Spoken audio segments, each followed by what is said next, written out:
Hello again, everybody. Welcome back to our little soiree. Conspiracy or not, here we come. I'm Aaron. I'm with Amy and Ian as usual. And look who we have. We have Derek from the Gematrinator.com. And I know he likes to pronounce it Gematrinator. Gematrinator. Pronounce it for me, Derek. Gematrinator's work. I was using the Gematria pronunciation for a while, but Gematria rolls off the tongue a little better. It does. It seems to be the most common pronunciation. How you been? Nice to meet you. I've been well. Thank you for having me on once again. I appreciate it. And Hi, well, Derek. Thanks hey, for being Ian, Amy. Hey, guys. Thanks, Amy. Howdy. Thank you. Okay, guys, it is Friday the 13th, and what better day to have Derek on with us to talk about the numbers. We're going to be talking about Las Vegas. I've got plenty of stuff that we never even got to cover last week. You know, Vegas is like the gift that keeps on giving. So we may talk about that some. We're going to talk about various false flags. We're going to talk about numerology, gematria, and the origin, the history, the significance, how to use it, and all that good stuff. So with that, I would like to also say that you can find Derek's website. It's gematrinator.com. That's Gematrinator, Gematrinator.com. And he also has his website, his YouTube channel, which is Gematrinator _ and the number 64. So welcome, Derek, and do us a favor. Listen, I'm just going to be honest. You probably had a lot more interaction with Amy than I have. So do us all a favor and just give us sort of like your bio, who you are, where you're from, what kind of background do you have, how you got started, and bring us up to speed with who you are. Sure. My name is Derek Takori. I live in Milwaukee, Wisconsin. I actually did not finish high school. A lot of people don't know that about me. I finished in homeschooling for the last year. Ended up starting working at about the age of 16, really. And I moved out to California briefly, came back after a few months. You know, I wanted to do music out there. I was an electronic musician for a little while. And, you know, didn't find much going on out there and didn't really enjoy it. The city wasn't really for me. So ended up back in Milwaukee, started working for a company that was contracted by General Electric Healthcare back in 2007.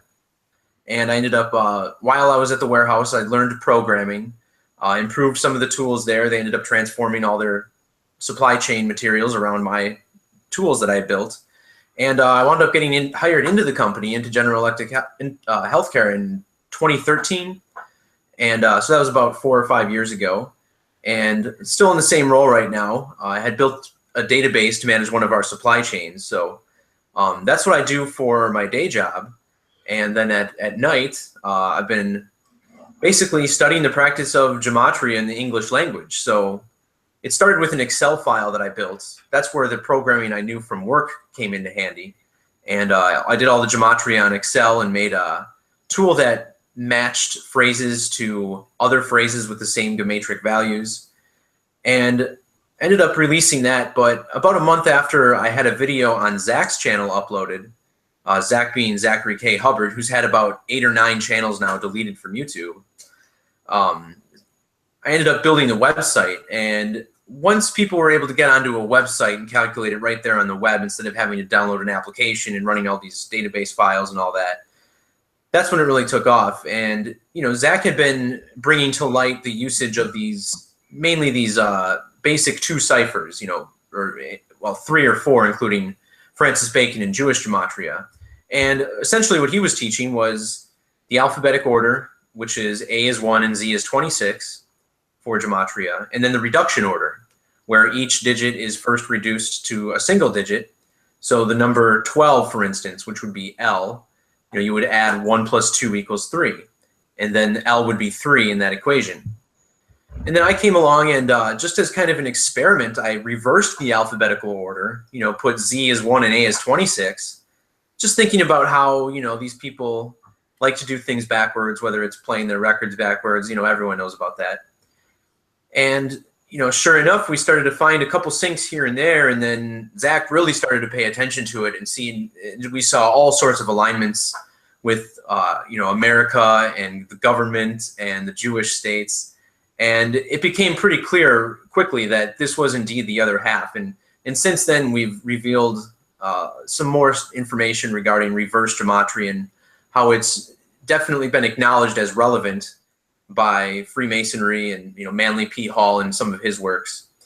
And really, it does. It tells the other half of the story sometimes. And there's lots of different examples, but and when it comes to gematria, I mean, there's a lot of different ciphers. I'm trying to limit the number of ciphers I'm using, but the fact is, from what I'm studying, is that these mathematical ciphers, and mind you, this is all based on the Hebrew alphabet. And Hebrew was built on these 10 base ciphers, and most of them were based on very basic mathematical concepts, like using related prime numbers, for instance. The letter C, instead of being 3, would be the third prime number, which is 5. So every time you would put a C, the prime numbers, it would be 5. Then there's triangular numbers. You add 1 plus 2 plus 3, you get 6. So you could add 1 plus 2 plus 3, and C would be 6 in that cipher. So we find that, the deeper you look, the the more true this appears. And that's kind of how I try to present it, is that not only is it these base ciphers that are in use, but when you expand it and look at these mathematical ciphers, then you understand why, the Society of Jesus was established on the 270th day of the year, for instance, and things like that I find really intriguing. So I definitely take an advanced look at it, and I understand to the beginner who's new to gematria and unfamiliar with it, it can be a little overwhelming. However, I do have some introductory materials that I've tried to build, and certainly I have more to work to do to build more of those. But really, what I want to show people is, like, if they just look at one of my 2 original presentations, already you have all the numbers that the occult loves to code into their events at right in the front of your brain. And so 22, 23, 33. What was the other one, Aaron? You're echoing. You got a pretty good echo going on, Ian. I don't know. I'll probably stop on it. There you go. Yeah. That's better. So you got 22, which is all over there. 23 was in this shooting as well. 39, right? Well, yeah, the address of the Luxor Hotel was 3900, for instance. The Luxor in gematria is 39, yeah. Okay, good. And then we've also got 42, which comes out a lot, and other things. Mm-hmm. Have you noticed anything in this recent? 42, not so much. I mean, like, the numbers you mentioned, are generally lower. And actually, in my videos, I try and stay away from the reduction ciphers as much as possible to try and eliminate, the idea of coincidence to the viewer. Yeah, but like you said, there were 22,000 people at the stadium, yeah, or at the concert. Or at least we were told, yes. Yeah. Like we were told, yeah. Yeah, and that was a 3-day festival. Maybe that was the 3-day attendance. I mean, who knows, really? But it does seem like whatever numbers they report are generally wrong. They're usually an estimate in the right area, but then they'll pick a number that they like that's close to that. Yeah. And it's constantly, we see that. And, in Vegas, it certainly looks like people were shot and killed, doesn't it? I mean, that's what I'm able to conclude from what I've seen. Certainly, we're getting a hoax package from the media. Sorry, go ahead. Hard to say, because all the camera footage I've seen, or the videos that I've seen, I didn't see anyone get shot and didn't see any blood anywhere. Right. Well, and I didn't have one guy that's walking over the body in that one video. Yeah, and that blood was not real blood. I mean, come on, it was bright red. And I'm sorry, blood turns dark almost immediately upon hitting air. You're not going to have... It starts to change colors immediately. But, it does turn dark, like, quickly. I wouldn't say immediately. And take it from some... Well, who injures himself a lot as a contractor. I'm bleeding all the time. I'm always nicking my fingers or doing something like that, Well, poking myself with a, you know. all right, I immediately may be a little bit of a hyperbole, but certainly after 15 minutes, that blood would not still be bright red. Yeah, That's my point. There are So hotels, I know that. but I've seen videos where it looks like, I mean, this guy's got an arm wound and he lifts his arm up and it's gushing blood and it looks like a real wound, and he lifts his arm up, he's got blood all down here and he looks like he's got another wound here. I mean, Are you talking about shot somewhere, but not 500. I mean, certainly not that many. I think I know the video. You talking about the Vegas video with the guy who was shot in the arm and he didn't realize it, but the bullet penetrated his chest from the side. You talking about that video? Okay. That's one of them, yeah. I haven't seen that one. I haven't seen. I've been looking and I have not seen a single video with an actual wound visible. It's because you don't see people get shot. You see people who look like they've been shot, like in the video I mentioned, and I can certainly try and provide links to a couple others, but and then but in the venue itself, it doesn't look like anybody's getting hit or anybody's dropping or anything like that. Yeah. So for people like us who've really analyzed the Boston bombing in and out, right? This is what we expect to see, right? Is Yes. the aftermath, right, of it all. Right. You don't actually see anything, you know. Well, I'll tell you what, before I should probably mention this, since we're on this subject of blood and wounds and what we either see or expect to see in these events. We recently interviewed the YouTube channel known as Plasma Burns, who works with another friend of his to absolutely, above and beyond anyone on YouTube that I've ever seen in any circumstance, absolutely dissect that whole event, every single person. They track and trace and name every single person. And above and beyond, I'm not kidding, the research that Plasma Burns and his partner has done is above and beyond. I mean, if you think PK did great work on Boston, go check out Plasma Burns. He's got a 3.5 hour, actually he's got more than that, but he has a absolutely fantastic documentary. It's about 3 hours and I think 20 minutes. In that, he highlights, and we also highlighted on the show during our interview, the absolutely technologically advanced forms of moulage sleeves. They're latex sleeves that you can literally pull over your arm, pull it over your leg or torso. They contain internal packs of blood that are not visible, that have little tubes that make it look like it's actually gushing or bleeding or squirting in real time in the real event. And we know about hyper-realistic training, and we know that the advancement of blood and delivery systems and artificial wounds are absolutely top-notch. What's blood in Gematria, Derek? So that's the hard thing. When it comes to the event like in Vegas, the hard part for folks like us who try to dissect these things, when you see a blurry cell phone video, usually taken at night or something, and you see a guy and his arm he lifts it up, he's dripping with blood.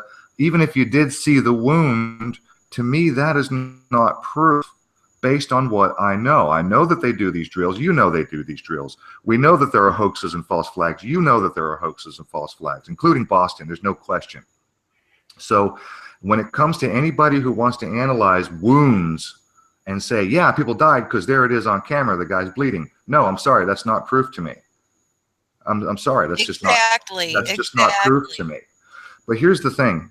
I have shot many weapons. I've owned a few guns. I've had friends with guns. We go out shooting, not regularly, but here's the point. I had a friend most recently, it was a while ago, but it was the last time I went out and shot. He had a large piece of property in Georgia, and we had the whole forest to our background. And here, the point I'm trying to make is, if you fire a round into trees, like a forest of trees, of foliage, you can actually hear the bullet hit the leaves as it passes through and hits little branches and twigs and leaves. You can hear the sound the bullet makes, and I won't try to, you know, reproduce it with my own voice. But if you've never done it, it's hard to imagine. But you can hear the tickety tick. It's a tickety tap. You can hear the bullet just rip through the foliage. You can hear it. Now, if you got a crowd, assholes to elbows, like in this crowd, 22,000 people fit in a little parking lot, right? It's almost mosh pit. They're that tight together. Oh, yeah. And you fire a high-powered round, first of all, it's not going to stop with one person. It'll absolutely go through 3, 4, 5 people. And none of the video make that sound. None of the videos show people screaming in pain. None of the video shows anybody dropping. None of the video shows anybody in serious panic mode because their wife, their sister, their brother, their daughter, their husband was just shot in the face or the head or is bleeding like crazy. Nobody's saying, holy fuck. Nobody's Nothing. screaming their Do you know what I mean? Yeah. And I'll say one more thing. Let me just say one more quick thing, and I'll turn it back over to you. I know I'm rambling on here. And by the way, I'm sorry, I have to say 2 things. This is a channel announcement. Right now I'm operating, and I'm going to kill my camera so everyone can see my icon. This is my new icon. I've got a new channel that I've just recently got up and running on YouTube because my regular channel has been struck. I got 2 community guideline strikes within about an hour because videos I made of a compilation of one video was 4 and the other people was 5 individuals from the audience saying that it was not real, that they tapped into the sound system. And then since then I found 3 more. I'm not kidding. So it's up to 7 different people on different videos saying this isn't real. It's not real gunshot. You don't see anybody taking any hits. They tapped into the sound system. This is fake. And just on and on. Right. So, okay. So there. Can I add just one thing? I'm done. Go ahead. With these events, one thing they want to have is 100% control of the narrative.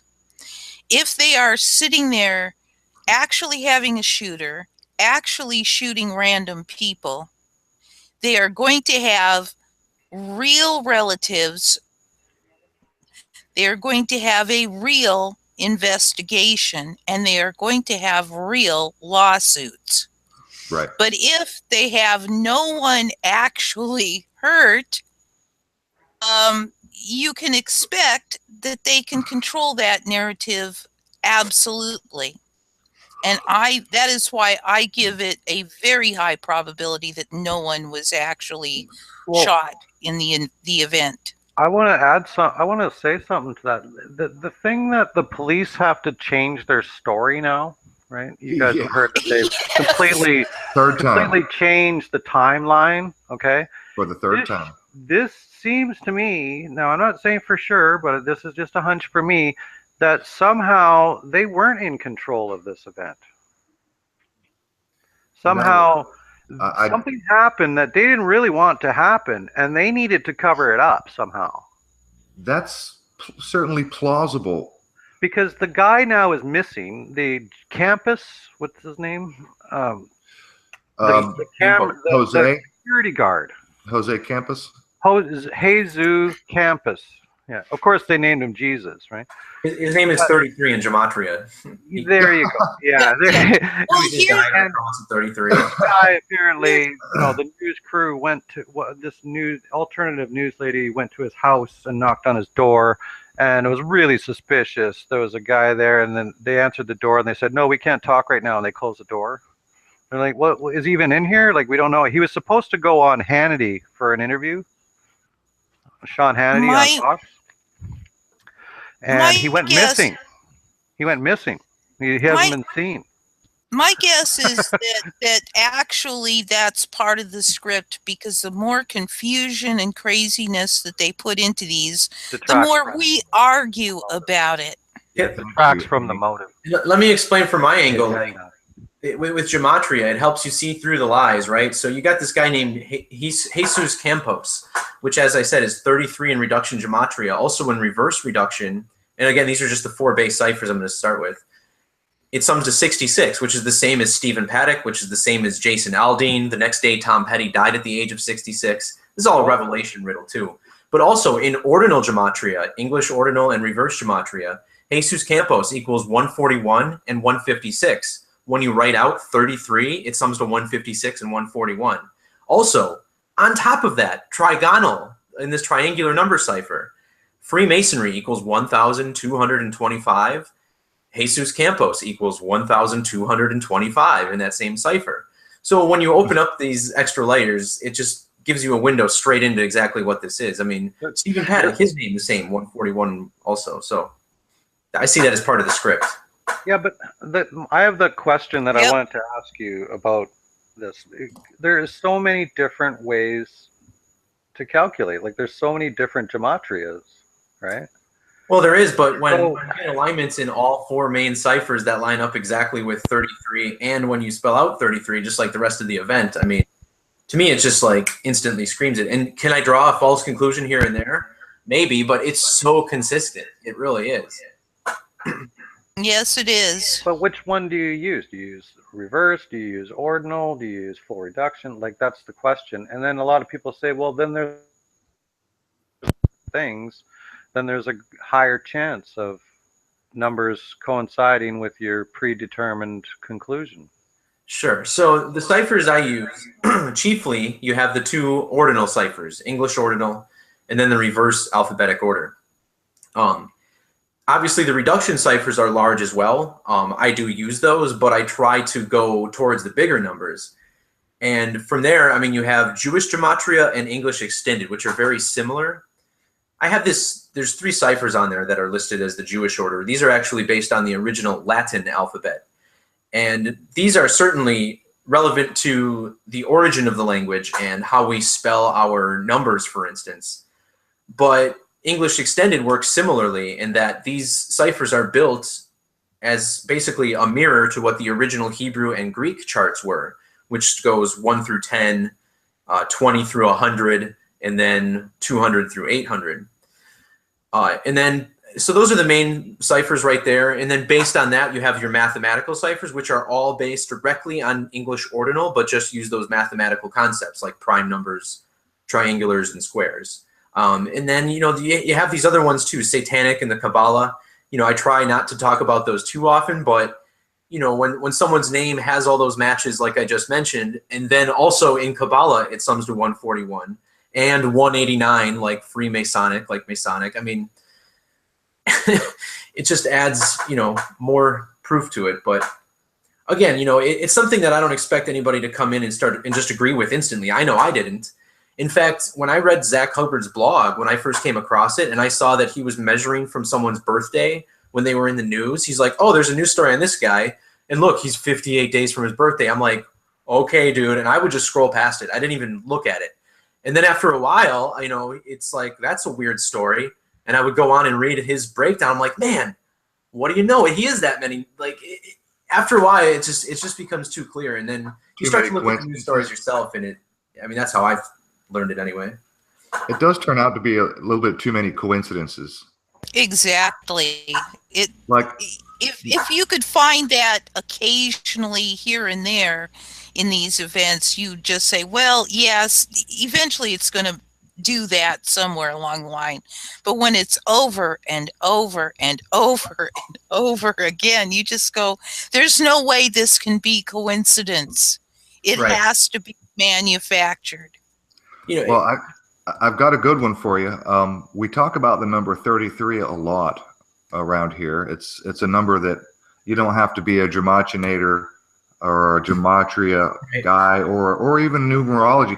I mean, most people who don't care about numerology or gematria recognize that 33 is the signal number. If you see 33, chances are it's probably some Masonic connection.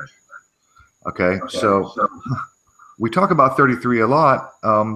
Guess how many rooms are in the Mandalay Bay? 3,300? Yeah. Yeah. Just 3309. 3309. Yep. In United States of America in reverse gematria is 339 as well. And this whole thing just has like Revelation in America coding all over it too. And America has matching gematria with Revelation. Like I don't think it's a coincidence. Like this land was kind of built for this prophecy to play out, you know? Right. It's really wild. Yeah, they're just pulling the rug out from underneath us now. So. Yeah, whatever this is really accelerating the whole narrative, man. I mean, I don't buy the gun control narrative necessarily. I don't see how that's achievable. But they are like just stepping on truth. I mean, you have all sorts of people from casinos a mile away saying there were gunshots breaking glass and people stampeding out of there. There's video from the Aria, the Bellagio, the Caesar's Palace, and the police say none of that happened. Yeah, none of it. They have instituted full Twilight Zone mode in this country. That's what I'm saying. We're a lot further along in their game. That's what I think. That's what makes me think that this was somehow they had to do damage control for something that happened beyond their control. That's possible. I mean, you could have had just a drill that was supposed to go live and reported as live, and then they shot people on top of it. I mean, that could be too. But what's wild is that all these other hotels where they had gunfire was well after the shooting ended. So they were doing a really bang-up job of trying to keep people off of the strip. They don't wanted nobody outside anywhere near that area to see what they were doing with those bodies and with those actors, and they wanted that whole area clear. So that's part of my theory, is that they went around and had some sort of squad shoot bullets at these hotels just as a scare tactic to keep people inside so they could carry out this thing that they had done in public, you know. And that makes sense. That makes a lot of sense. Actually, that does make a lot of sense. Yeah, it does. Yeah, it does. Lock everybody else down. Right. You don't want people wandering out into the scene. I mean, you have like maybe you have bodies out there, maybe you have actors laying down with bodies. I mean, there's a lot to be seen. But there is a lot of casinos like around that block, right? There's a lot of things around there. Right? So, I don't know. Yeah, and every one of those casinos, like the Mandalay, they all have several thousand rooms. And they're usually, like most hotels, they're typically 75% booked on an average day. And so that's an awful lot of looky-loos. People are going to want to come. And by the way, Vegas is a major, major, major tourist attraction worldwide. So you're going to have people all over the world wanting to go out with their cameras. Oh, yeah. So that's that's probably one of the best theories I've heard, because literally there are at least 5 other hotels that where shots were fired. Right. Shots were reported, that is. Yeah. Another thing I look at too is where these places always happen. Is it somewhere that they can easily rope off and close down? And when you look at the location of this concert venue, it's basically in the corner of an airport. It was cordoned off. The whole area is cordoned off. As long as you get that road on the strip blocked north and south, you know, you get the people screaming the hell out of there and evacuating. The only thing you have to worry about is people who are peering cameras down from their windows, pretty much. Right. So that's why you do it at night. And isn't it interesting that we don't even have any of those?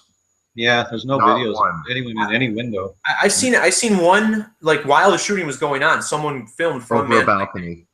And the lights on the stage came on. What's up with that? I mean, Jason Aldean doesn't say anything; he just runs away, and then the lights turn on so they can like. That was really bizarre too. But wasn't it curious how quickly he ran away? Yeah, because exactly. Yeah. It was on cue. There's a video showing it was on cue. There's a boom, and he says, "Oh, we better back everything. Better back this up." And that was the cue. And there was crisis crowds on demand, running before the shots were fired. Yes, dude, that's right. Oh, I saw that. Yep. Okay, so from the left of the stage, the guy was filming, and there was like a boom sound. It was like a pop. And then everyone turned left and walked away. Yep. They all started running like. In fact, it was like whatever song that he was playing. As soon as he started playing that particular song, that was the cue for a certain group of crisis actors to start leaving. Yes, because there was a huge group of people that started leaving just as he started playing that song. That's not what you do at a concert. Back things up. Let's back things up, or something like that. He said that, and that was the cue for these people to start doing what they're doing. And a huge number of people started moving through the crowd, and the guy filming, he says, "What's going on? What's up?" Right. Yeah. And then the shots come out. And Aldean himself, literally, without even questioning what's going on, he just runs off stage. Yeah. Look, man, I'm a musician. I've been on stage, and I've had mishaps. You don't just run off stage. What the hell's going on? I'm doing a show here, and they're paying me money. There's 22,000 people. What the fuck's going on? What's going on? It's like I've got my guitar. I'm singing. What the fuck's going on? He stops and he runs. This is the weirdest fucking thing. I just wanted to bring up that Illuminati card that I discovered, showing the casino card. I can share it again, but I don't have it. Yeah, go ahead. The Las Vegas. Yeah, I put that in my video. I'll show the card. It's an Illuminati card, and it's got a jack and an ace. Okay, on the. I'll pull it up. Hold on. Notice he's got a Las Vegas one. He's got a tattoo of an eclipse right above it. We talked about that. We talked about that yesterday too, or the day before. The attack was 41 days after the eclipse. Las Vegas equals 41 with the S. It was. Really, it was. The attack was 41 days after the eclipse. Yep, 13th prime number, and Las Vegas equals 41 in reduction with the S exception. Yeah. Oh, that's just coincidence. Coincidence. Of course. Of course. I'm just trying to find it here, guys. I got it here somewhere. Speaking of the 13th prime number, this is Friday the 13th. That's right. Friday the 13th has Gematria of 223 also. Oh, 322 backwards. Really? October 13th. As in 322 backwards. Oh, and look at this. Friday the 13th of October equals 322. How about that? Holy crap.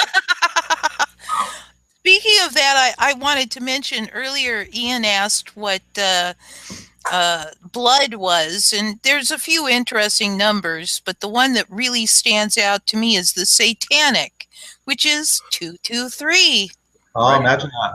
There you go. Blood. Blood equals 48. Crisis actors kept repeating, blood, there's so much blood, there's blood, blood, blood. Anyway, here's this card I was talking about. I don't want to, we'll just get this part over with.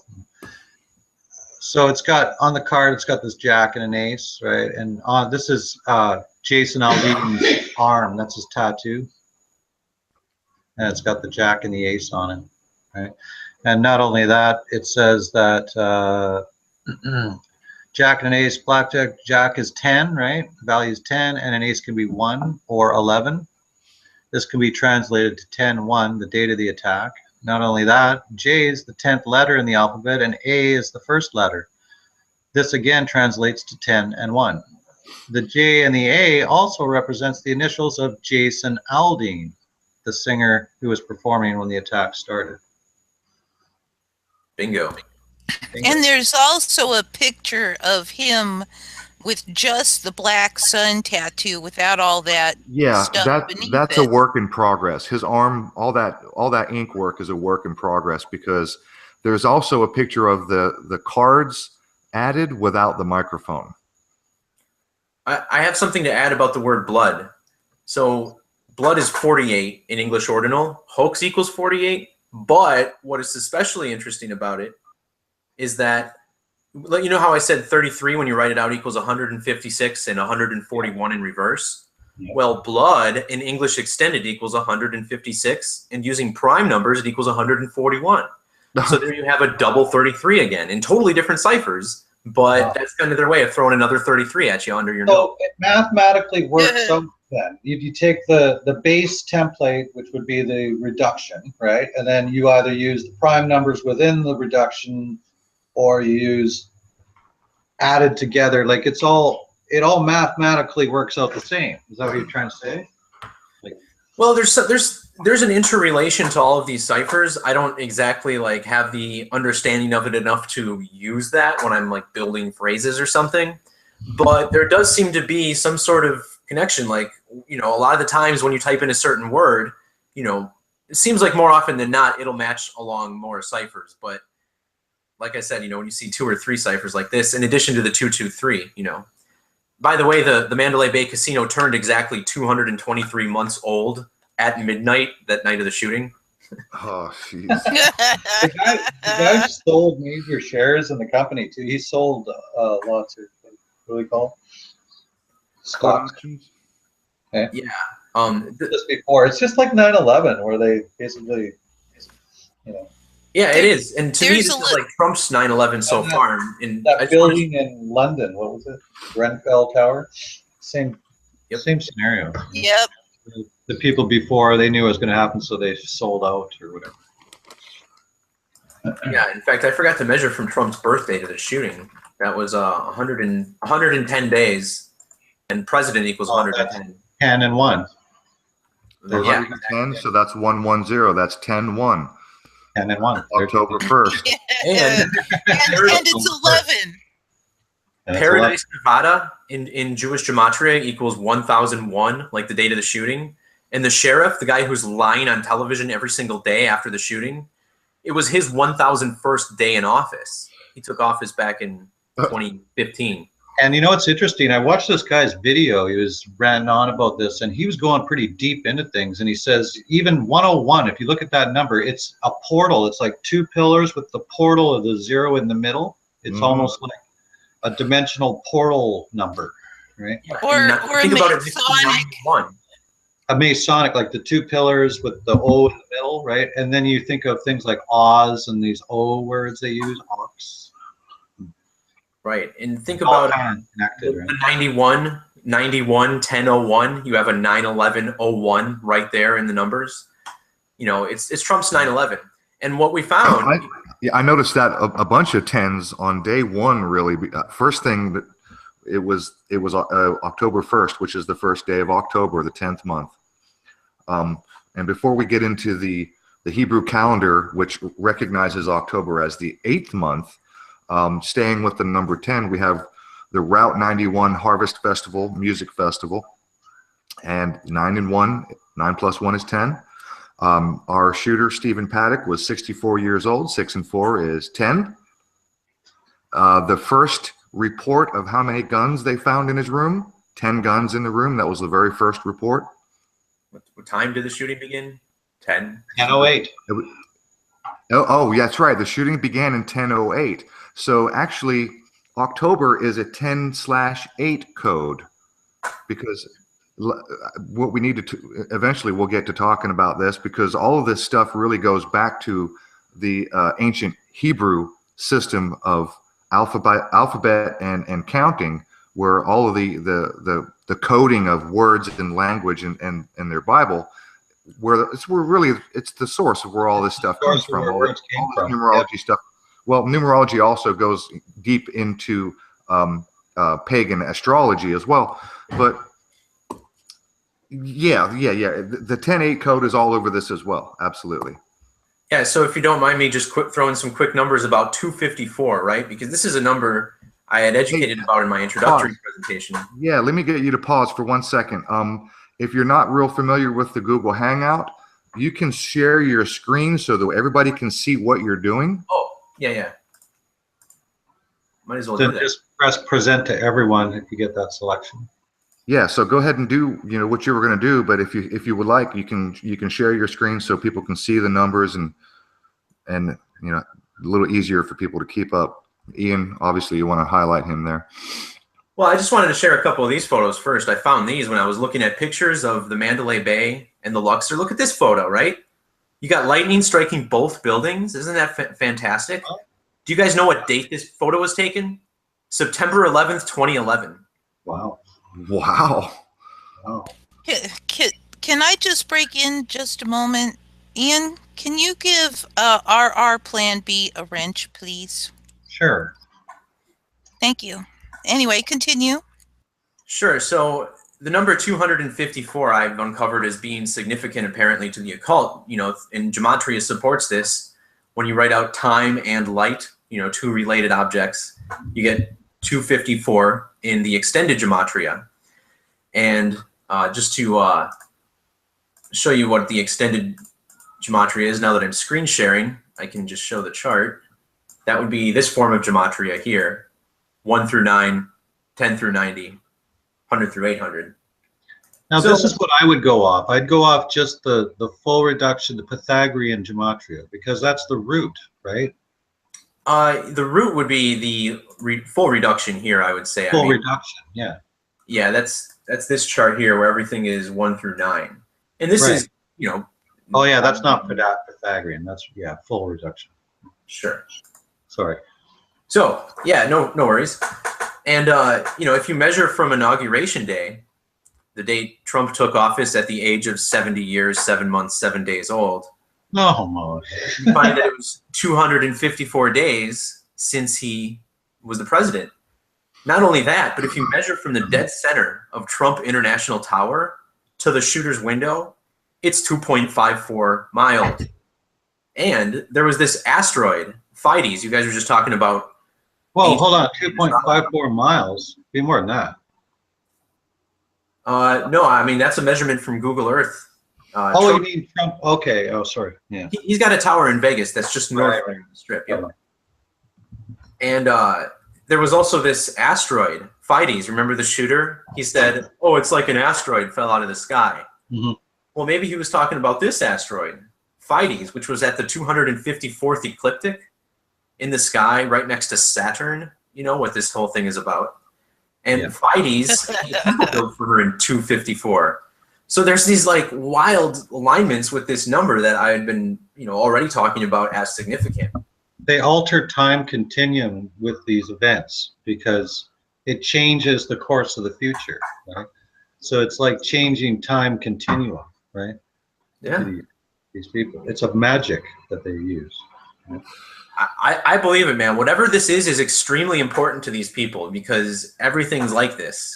There's almost no exceptions, but as you can tell, it gives you a window. I mean, a lot of people think like Trump is, the target of this attack, or that he's somehow gonna suffer from this attack, and it's like, no, he's just part of the gang, and he's scripted into it, just like the shooter was.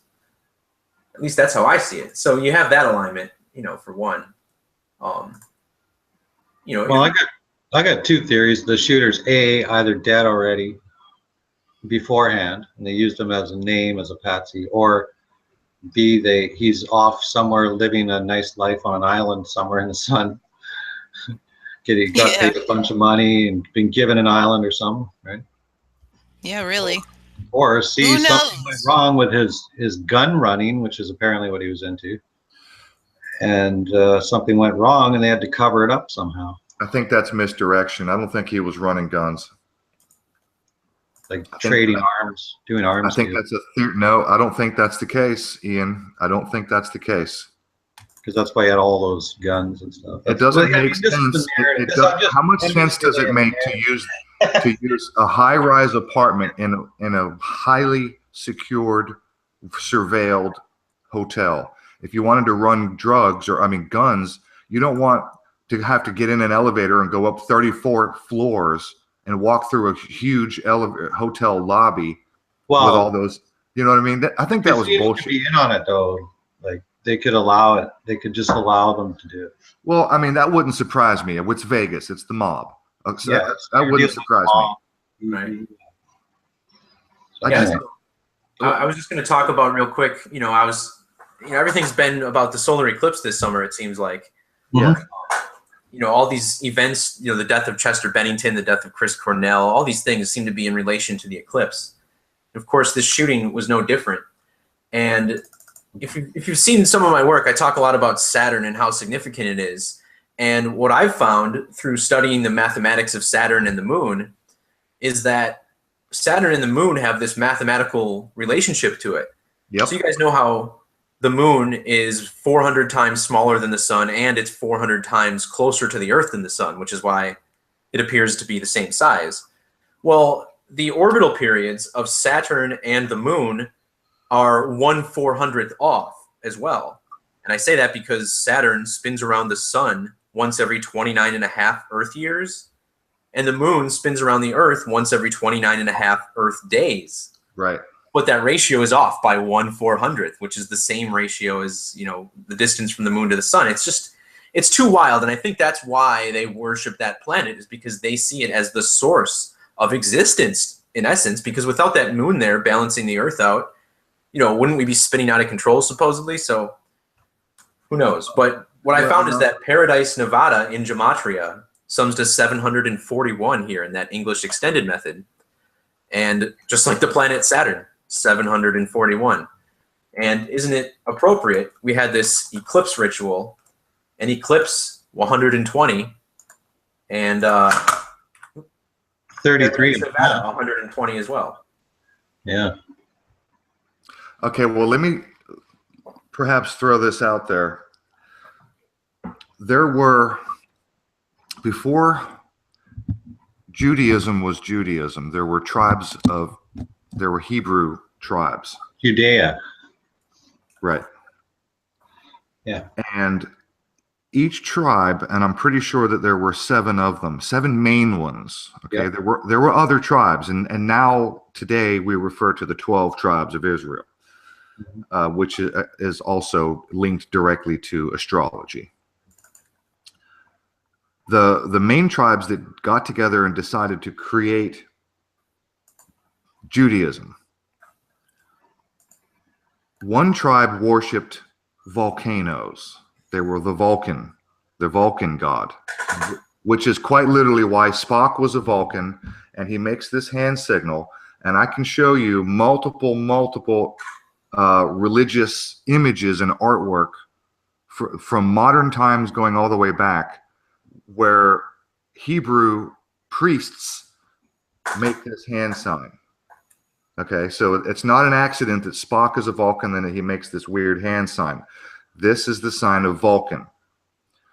Another tribe of Israel worshipped the moon, and it was known as Sin. It was the moon god, Sin. Another tribe of Israel worshipped Saturn. Another tribe worshipped the various other astrological bodies. And one tribe worshipped Saturn. Saturn was their main god. That's why we have the black cube. In fact, there are dozens and hundreds of images of rabbis to this very day who still wear this black cube on their forehead. Tefillin. So this goes back to the ancient tribe of Israel, or Hebrew tribe, ancient Hebrew tribe that was worshiping Saturn, which, by the way, is also Kronos. Saturn is Kronos in the Greek tradition. Well, Kronos what is is that? father. Mecca represents what? It looks to me Saturn. like it represents the cube of Saturn, right? It's Saturn. It's the black cube, and then they circle it. Yeah, they circle it, just like on Saturn. That's right. Yeah, as above, so below. That's right. So Saturn is also Kronos. Kronos is Father Time. And this was the Harvest Festival, the music festival, Route 91 Harvest Festival. Harvest and Saturn both equal 42 and 93 and 69 in Gematria. There you go. There's 42. See that number? Yep. Wow. That number is very significant because it's been around in lots of psyops. It's also pagan in nature, because I suppose back in the ancient days, when you didn't have, I don't know, calendars and watches and, you know, the Weather Channel and internet and shit like that, these people, they were subsistence farmers. They needed to know exactly when to plant, when to harvest. Yeah. In those days, on when you put the seeds in the ground, literally to the day, and when you begin the harvest, literally to the day, is exactly what this was. It was a harvest ritual. Whether anybody died or not is in hot dispute all over the internet, particularly on YouTube. A lot of people think people died. And by the way, it's remarkable how many YouTubers are saying, I know someone that died. I mean, the number now for me is up to 10 or 12. I've heard truther channels, like researcher people, like big channels like Sean from SGT Report and many others. Jay Dyer, for Christ's sake. If you guys know Jay Dyer, he's a heavy hitter. He's all over the internet, all over YouTube, interviews, books. Yeah, I have a hard time believing all these guys are paid off or something. They're lying. Exactly. Well, but here, let me throw my theory out, and Amy, you can have the floor.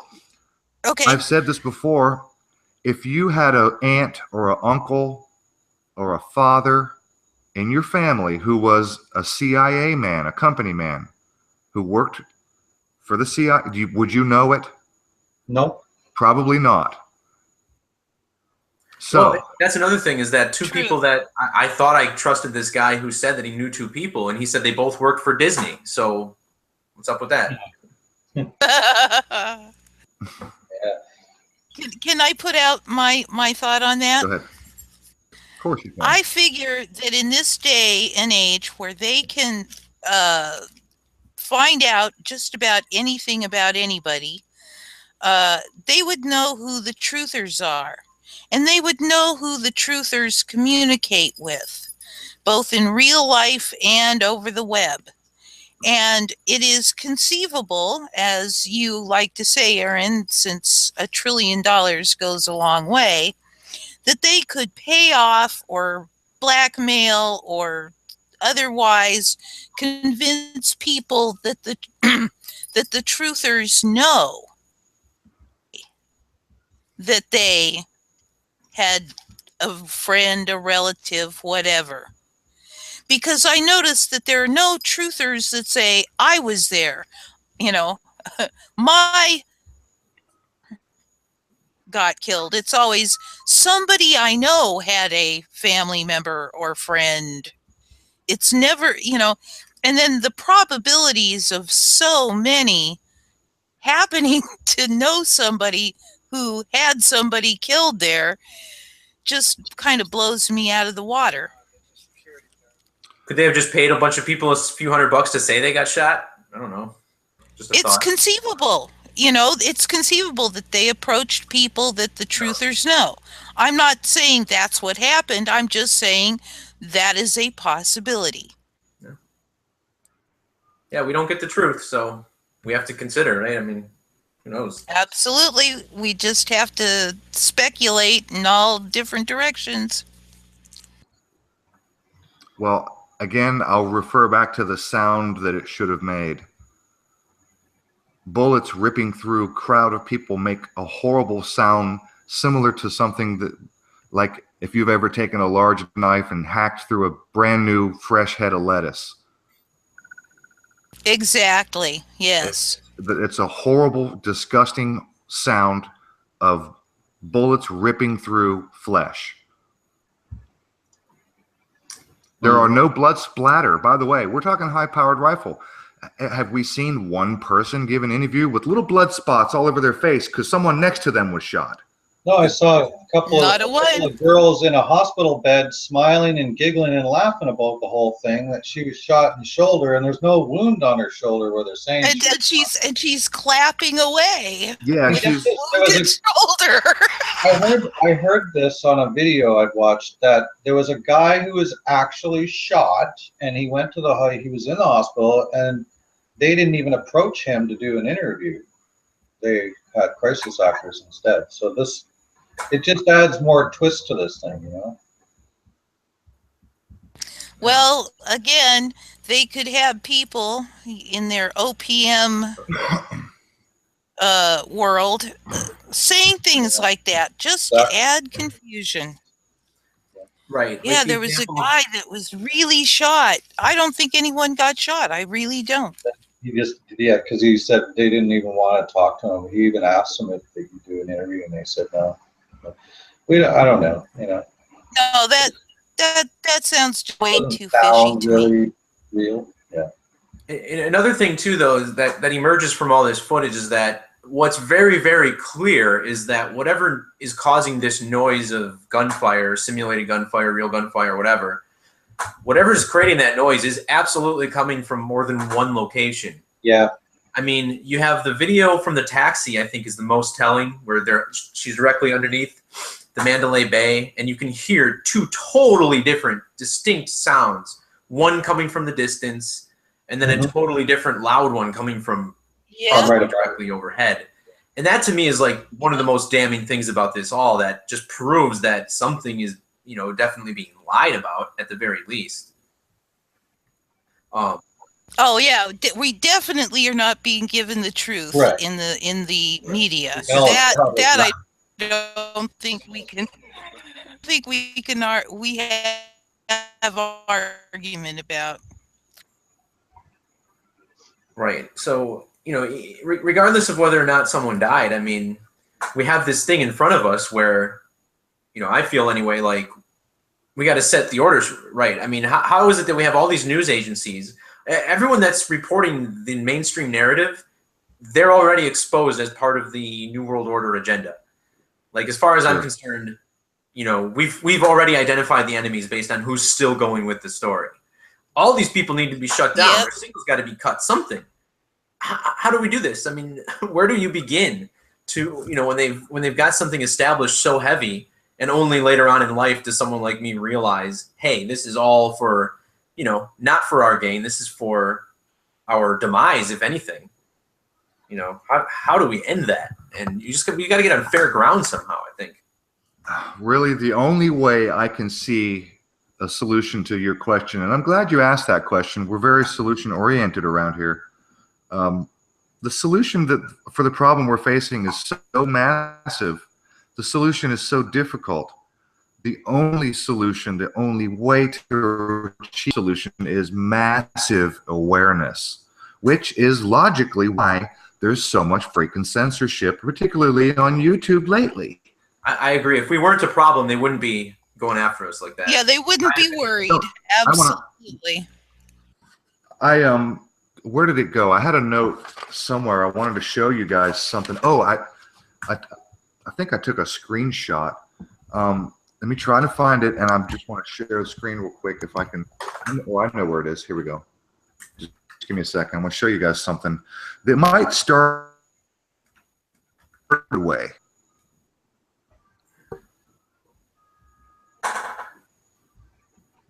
This is a channel that I like to keep an eye on. He's a really good social commentator, and he didn't start out that way. As you can tell, his channel name is called Computing Forever, so he's sort of a techie kind of a geek guy. But he's Irish, and he's witty and smart as hell. So you know, major shout out to this channel.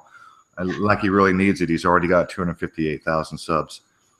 But anyway, here on this video, he's hacking apart Sarah Silverman's "I Love You, America." I don't know if it's a song or a video. It's actually both, but whatever. He rips this to shreds. But here at the very end of the video, I'll go full screen so everybody can see big. Oops, I'm already full. Here we go. Maybe I can expand this a little bit. Can you see have a look at the thumbs up and thumbs down number. And by the way, this is, what happened? It won't even come back up. Come on. I was going to say, I'm not seeing nothing. Except I don't know there it is. A blue cross. Blue cross. Okay, can you see this now? Yes. Hey, Amy, can you turn your mic down? Pull it away a little. My computer is doing stuff all on its own right now. Is that better? Yeah. Okay. What the hell? All right, here we go. Now, hopefully my computer will stop geeking out on me. Okay, this has got 1.4 million. See, I didn't even touch it. What are you doing? Maybe it's YouTube and Hangouts. I might have accidentally. Aaron, while you're figuring that out, if you guys want to hear a crazy story, I was about to upload my Vegas video last week Friday. I had it all finished. I'm like talking out loud to myself, like, "Oh, this one's so good," you know. And the video was done rendering. All I had to do was drag it from the folder to the browser, and the whole block lost power. Boom, like that. I hadn't lost power in this house since I moved in June. And just as I'm about to drag the file, I lose my electricity for about 3 hours. And when I called, they said it was equipment problems, and they estimated 3:30 would be the time that it would come back. I said, "You gotta be kidding me." Wow. So I wanted to play his video if you guys want to take a 6-minute break. You're going to have to give me a minute, Ian. My computer is doing its own thing right now. Wow. It won't stay on this image. It's acting like it wants to give. Okay, look, can you see the image right now? Yes. Damn it. Whoop. And then it went to your mouth. I wanted to highlight.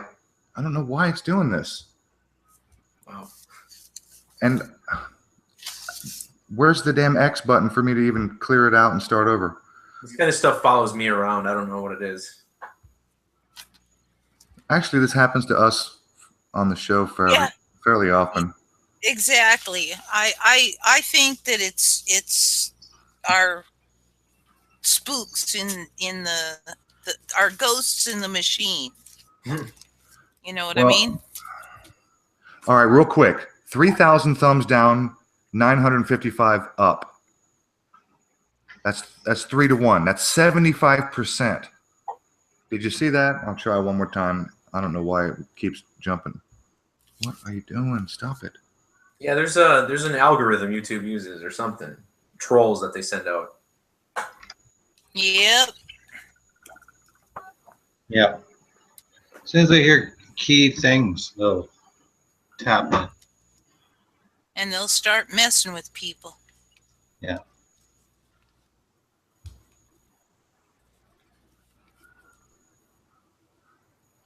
Anyway, I just wanted to. It was 3,000 thumbs down to one less, just under 1,000 thumbs up, right there.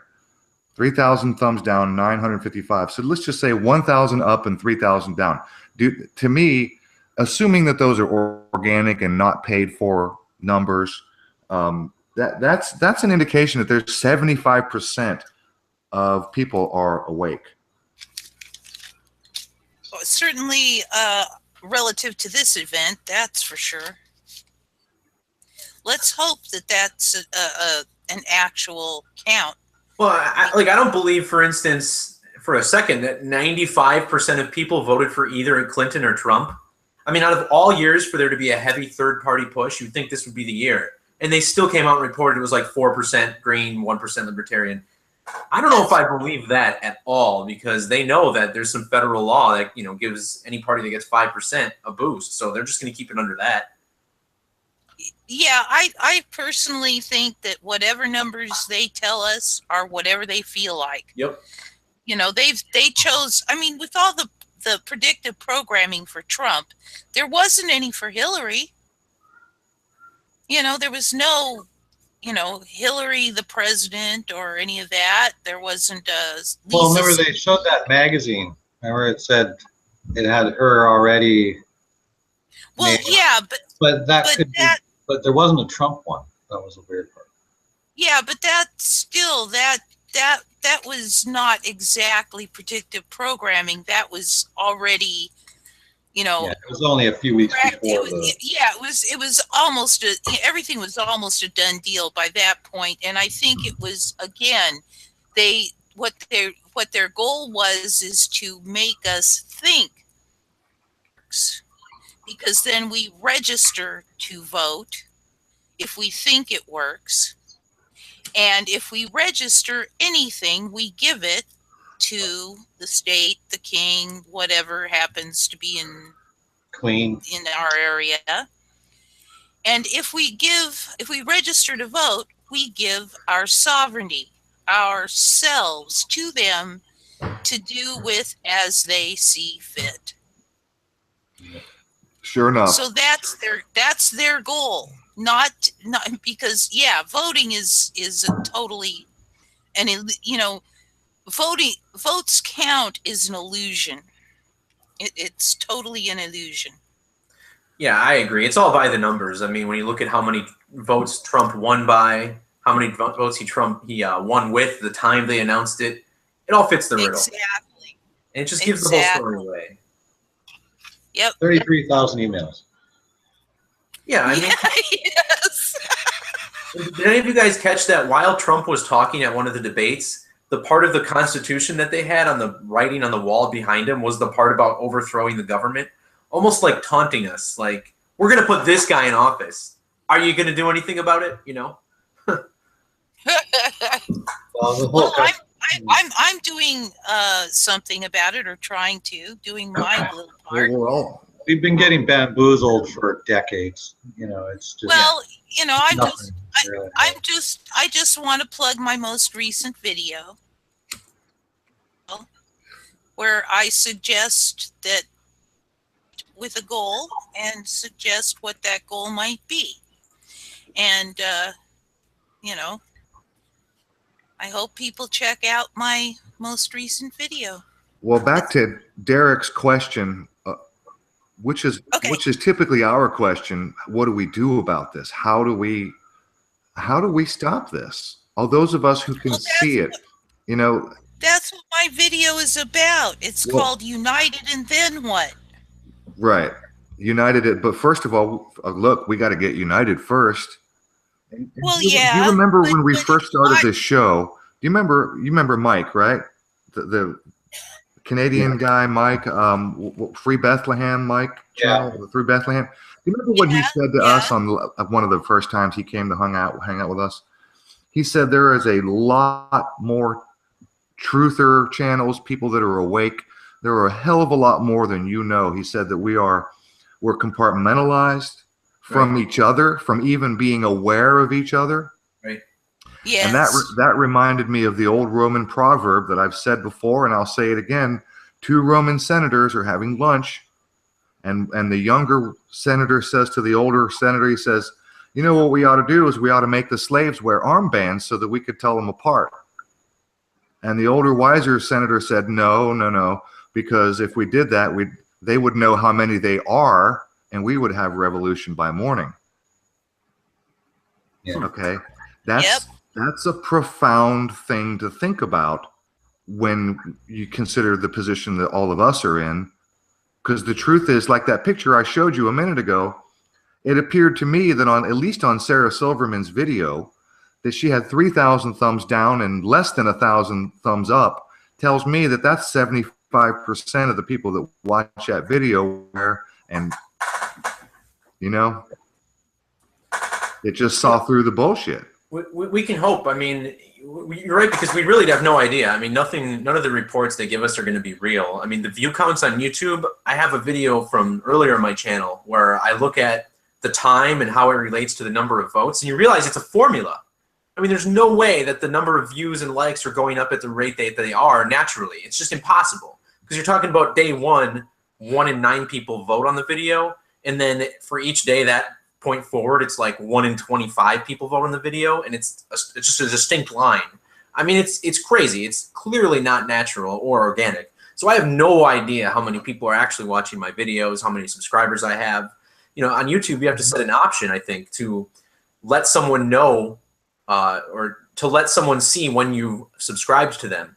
So the only people I can get a list of are the people who have chose that option. And I mean, I don't know how many people are really seeing the videos. And what I think, too, is that they may change the algorithm, not just for how many view counts they show you, but also how they count the view counts in the first place. So, for instance, for a channel that's just showing video games or something innocent, something that they want you to waste your time watching, then the view count might count. So, like, you watch 10% of it, and it counts as a view. But for maybe one of our videos, you got to watch 95% of it before it actually kicks up that counter. You know, we have no idea. We just know that it gets referenced to an algorithm outside that YouTube won't disclose. So it could be very possible that, I mean, I got 20,000 views on this last video that I have, which is the most of any on my channel. You know, my video on the Barcelona van attack was headed there, but they axed it before it could get there. It was like 36 hours and 16,000 views.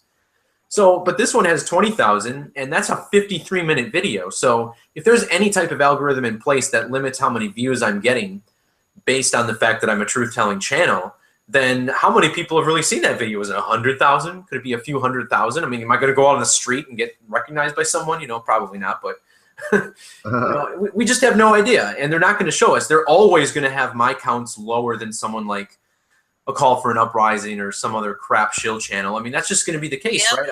I just haven't seen any evidence that what I'm seeing on there is organic, so who knows? You know, we'll never get a real poll unless we take it ourselves. No, that's very true. So, Ian, did you want to take a break? Did you want to play something? What were you about to do a little while ago? Well, I was going to play Derek's video, the quick hitter numerology of the Las Vegas false flag. good one. Okay. It's about 6 minutes long, and it's really good information. All right. It is awesome. Okay. Can do it now, or we can do it at 5:30, like halfway. It's up to you guys. Yeah, that's fine. We'll give it a few minutes, and we'll take a break halfway. Sure.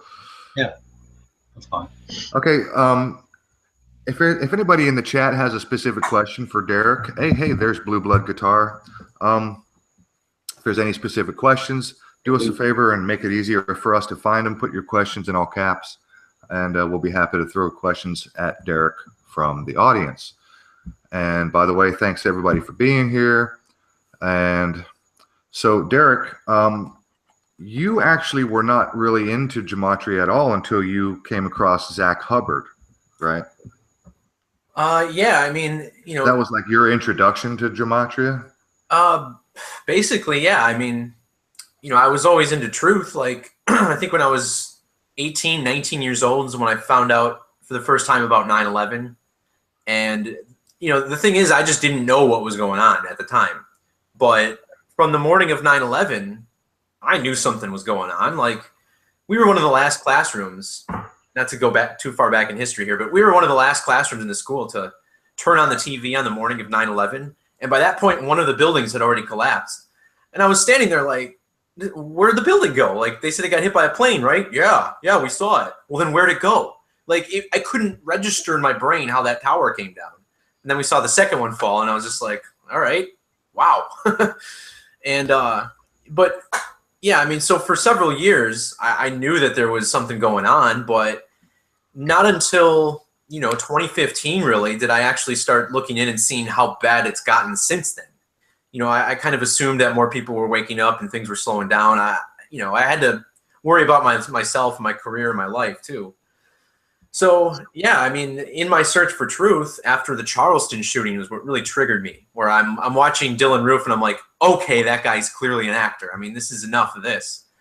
And I started looking at channels like Red Silver J and Professor Doom and all this, and you know, they were pushing the gun control agenda a lot, which I didn't really see, like I said earlier. And then there was this other channel, Zach Hubbard, yeah, and he was just like one of the videos I would see once in a while. And he would talk about numbers, which I liked because I'm a numbers guy.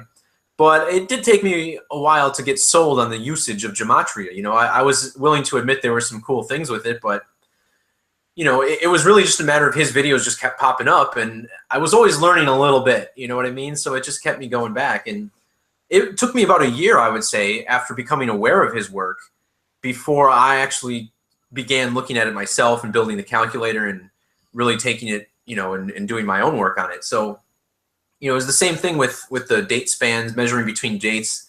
It took a lot of convincing before I realized that this is really what was going on. And once I kind of accepted it, you start to look at everything with a different eye, and then you realize it just opens up. And another reason I got into this too was like fantasy football, for instance. You know, I was heavy into fantasy football last year. I had my own database, my own spreadsheet, stats that probably no fantasy football player would probably even have.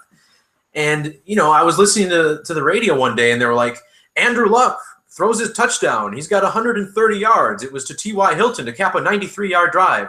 And I was like, whoa, wait.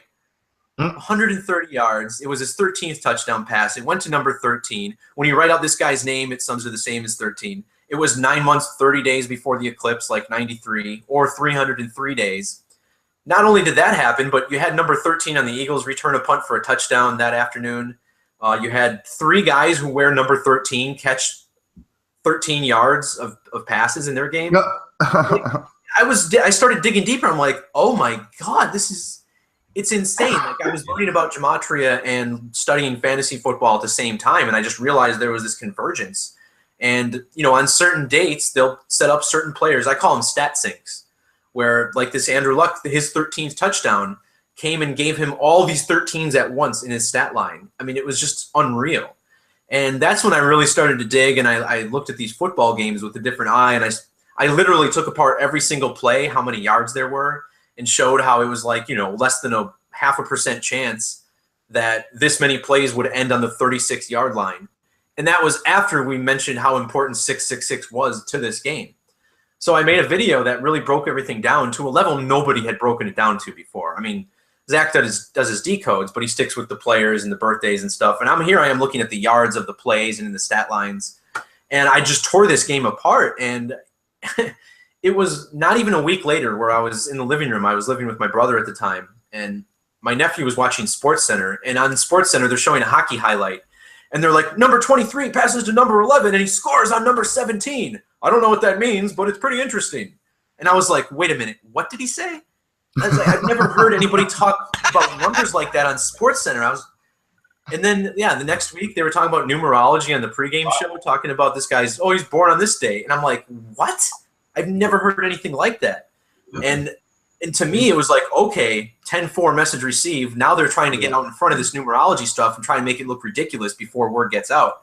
That's how I saw it. I mean, to me, it was just overnight where there was this that UN lady. I don't know if it's Christine Lagarde or something. Yeah, it was Christine Lagarde. Sevens. This will be the year of sevens. That's right. It was Yes. Christine Lagarde, and she started her UN speech by saying, "I want to test IMF. numerology skills." IMF. Thank you. It was an International Monetary Fund speech. Yeah. She said, "I want to test your numerology skills." I was like, wait a minute, what? You're talking to the freaking IMF. You're talking a bunch of suits and ties and stuffy rich people. Do you think they care about numerology? Well, guess what? They freaking do. And I remember hearing the reporters, Yes. I remember hearing the commentary over top. They're going, that's really odd that she's saying, what's she talking about? And they're just acting so dumb. That was just bizarre for someone like that to say something like that in a setting like that. It was. Right. So, numerology and gematria, Derek, do us, in your words or in your opinion, what's the main difference between numerology and gematria? That's a great question. What's the difference? I see gematria as a component of numerology. And when you look at what, like, the core beliefs of the Kabbalah, right, that God created the universe when he merged the number and the letter. And there's something very basic to that belief. And I think it's that, we look at these events and how they're coded by dates and by the date spans to previous events, both in the same city, both in different cities around the world related to similar terrorist attacks. And then you look at gematria and it's just another component. It's as if any single place that they can practice numerology, that they can put a number that fits the theme of the event, every chance they get, they do it. And my only thought is that they must feel it's blasphemous if they don't. If they're ignoring the number that's associated with the letter, then maybe for some reason they're ignoring God. They're ignoring that part of creation that they have no control over. So when you sit there and you think, all right, I'm going to craft someone's name for this event to match certain numbers, well, to them, that's a form of worship.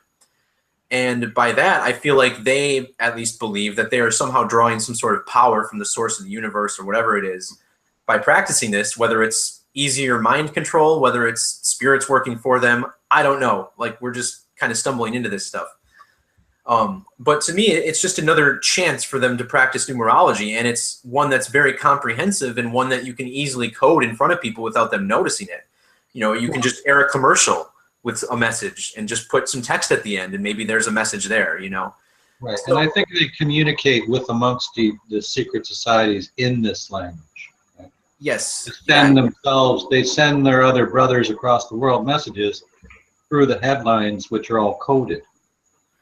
Right. And, a lot of people ask what the purpose is, and are they sending messages? Are they just identifying certain people? Like, this person in the article, I'm going to put this in quotes next to their name to show you that this person is or isn't part of the club, so to speak, Right.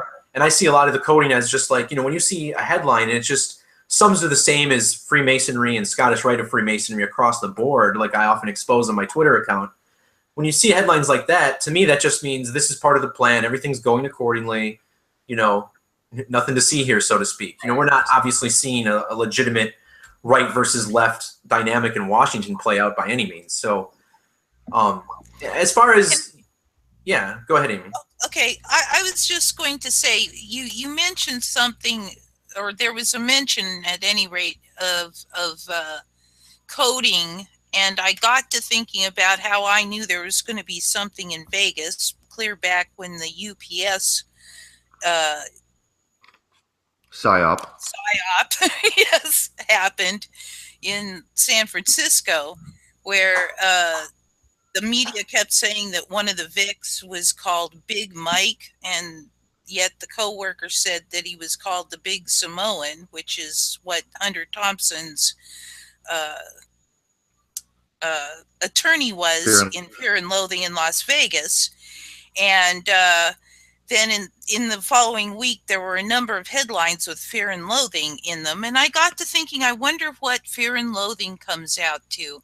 And so I pumped it into Gematrinator, and stick out to me mostly are in English Extended, we have 522.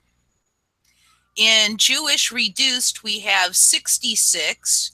And in Satanic, we have 660.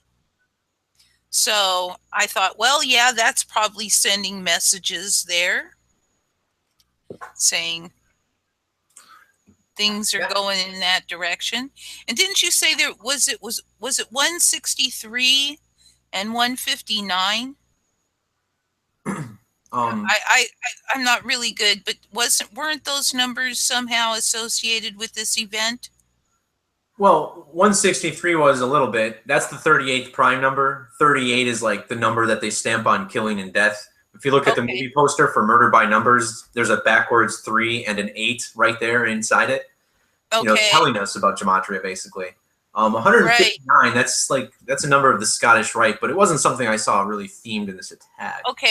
Okay, I wasn't sure. I was trying to remember what numbers. I really have a poor memory for that sort of thing. It really sucks. But at any rate, the 163 is in the ALW Kabbalah, and the 159 is in the LCH Kabbalah.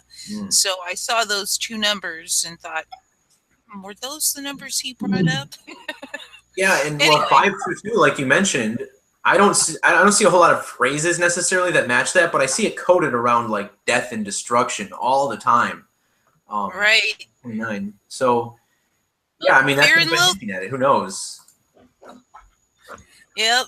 You know, it seems like they've always got their little stamp on it too. The 33 is in there somewhere, right? Yeah, I don't see a 33 in Fear and Loathing, but I do see in reverse full reduction EP a 99, which is 33s. Yeah. 99 was a huge number on this event. Mandalay Bay equals 99. I also just figured out Jason Aldean in Hebrew, the guy on stage, he equals 99. First eclipse in 99 years. I mean, I cover that in the video that you'll show here in a little bit. I remember that. Yes. Okay. So, and there's an 81. Earlier, Derek, we mentioned the number 42, which is a number that seems to come up a lot.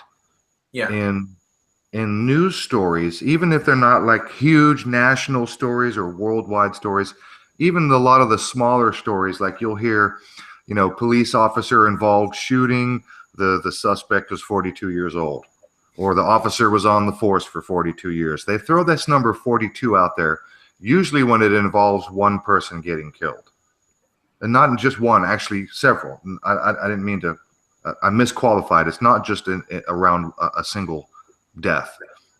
You know, it could be a bus crash and 42 people are injured, right? Or if they were doing 42 miles an hour. This is a number, you may be familiar, the channel is no longer available. He shut his channel down. Changing Reason, you're familiar? No, I'm not. Why did you shut it? The YouTube channel called Changing Reason, he was pretty big for a little while, and he did some absolutely stunning work.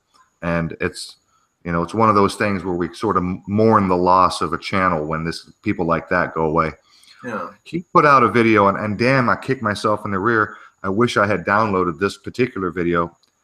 He highlighted, it must have been 25 or 30 news stories that were all recent within the last month or two. And they all had 42, 42, 42. Something in the news story was 42 was all over it. That vid. Yep. Well, yeah, I mean, in the Hitchhiker's Guide to the Galaxy 42. Oh, yeah. Oh, yes. I don't know where necessarily its origins are. I mean, Freemason sums to 42. You know, we know that. And it's a very significant number to them. It's also a number they code into racist stories. And, you know, a lot of times it's going to be a matter of context when you look at the numbers. It's pretty obvious. But because, you know, the most hateful word sums to 42 in reduction. And, you know, at every ballpark in America, they got Jackie Robinson's number 42 hanging up there. And if you ever see something in the media where someone acts really strange, like a person of color doing something like very stereotypical, measure to that person's birthday. There's a good chance there's a 4-2 somewhere in there. I told my buddy about this 42 and how they stamp it. And like a month later, I was at his house. This was the day that Chester Bennington died. And it was the same day that O.J. Simpson was getting granted parole. Oh, yeah. And on the bottom of the screen on ESPN, on the sports ticker, it says 42 days till the NCAA football season begins. And I'm like, that's random. Why would they say that? And then the next clip says Notre Dame had 42 winning seasons from 1960-something to 1990-something. And then it said the next sports score it showed was 4-2. And then it said NASCAR number 24 gets in a wreck. And he's like, is that a coincidence? I said, no, this is how they do it. They put OJ on TV and then they show you a bunch of 42s just to laugh at them. Like, just to show them that, look, this isn't real. This is us. This is us doing it. To communicate to whoever knows. And isn't it weird that OJ got granted parole the day that Chester Bennington died, and then he got released from jail the day of the shooting in Las Vegas? Yeah. He is some kind of Masonic riddle piece in all of it. Well, it could be that, and they need a distraction from it or something. It could be. It's always a win-win. These stories sometimes. It's always a win-win for them, Ian. It's always a win-win. It's usually never one benefit or one beneficiary or one agenda. It's always multiple things in play, which is a pretty astounding thing to think about by itself. So, okay, we're hitting our halfway mark, Ian. If you want to cue that up, play Derek's video for 6 minutes. We'll all go get a cup of tea. I'm going to check the chat box. And whenever you're ready, Ian, I'm going to go ahead and mute my mic.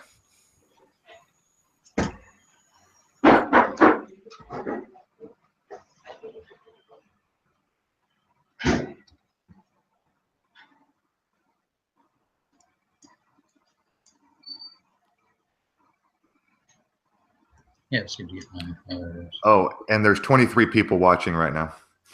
23. Illuminati confirmed. Shill network confirmed.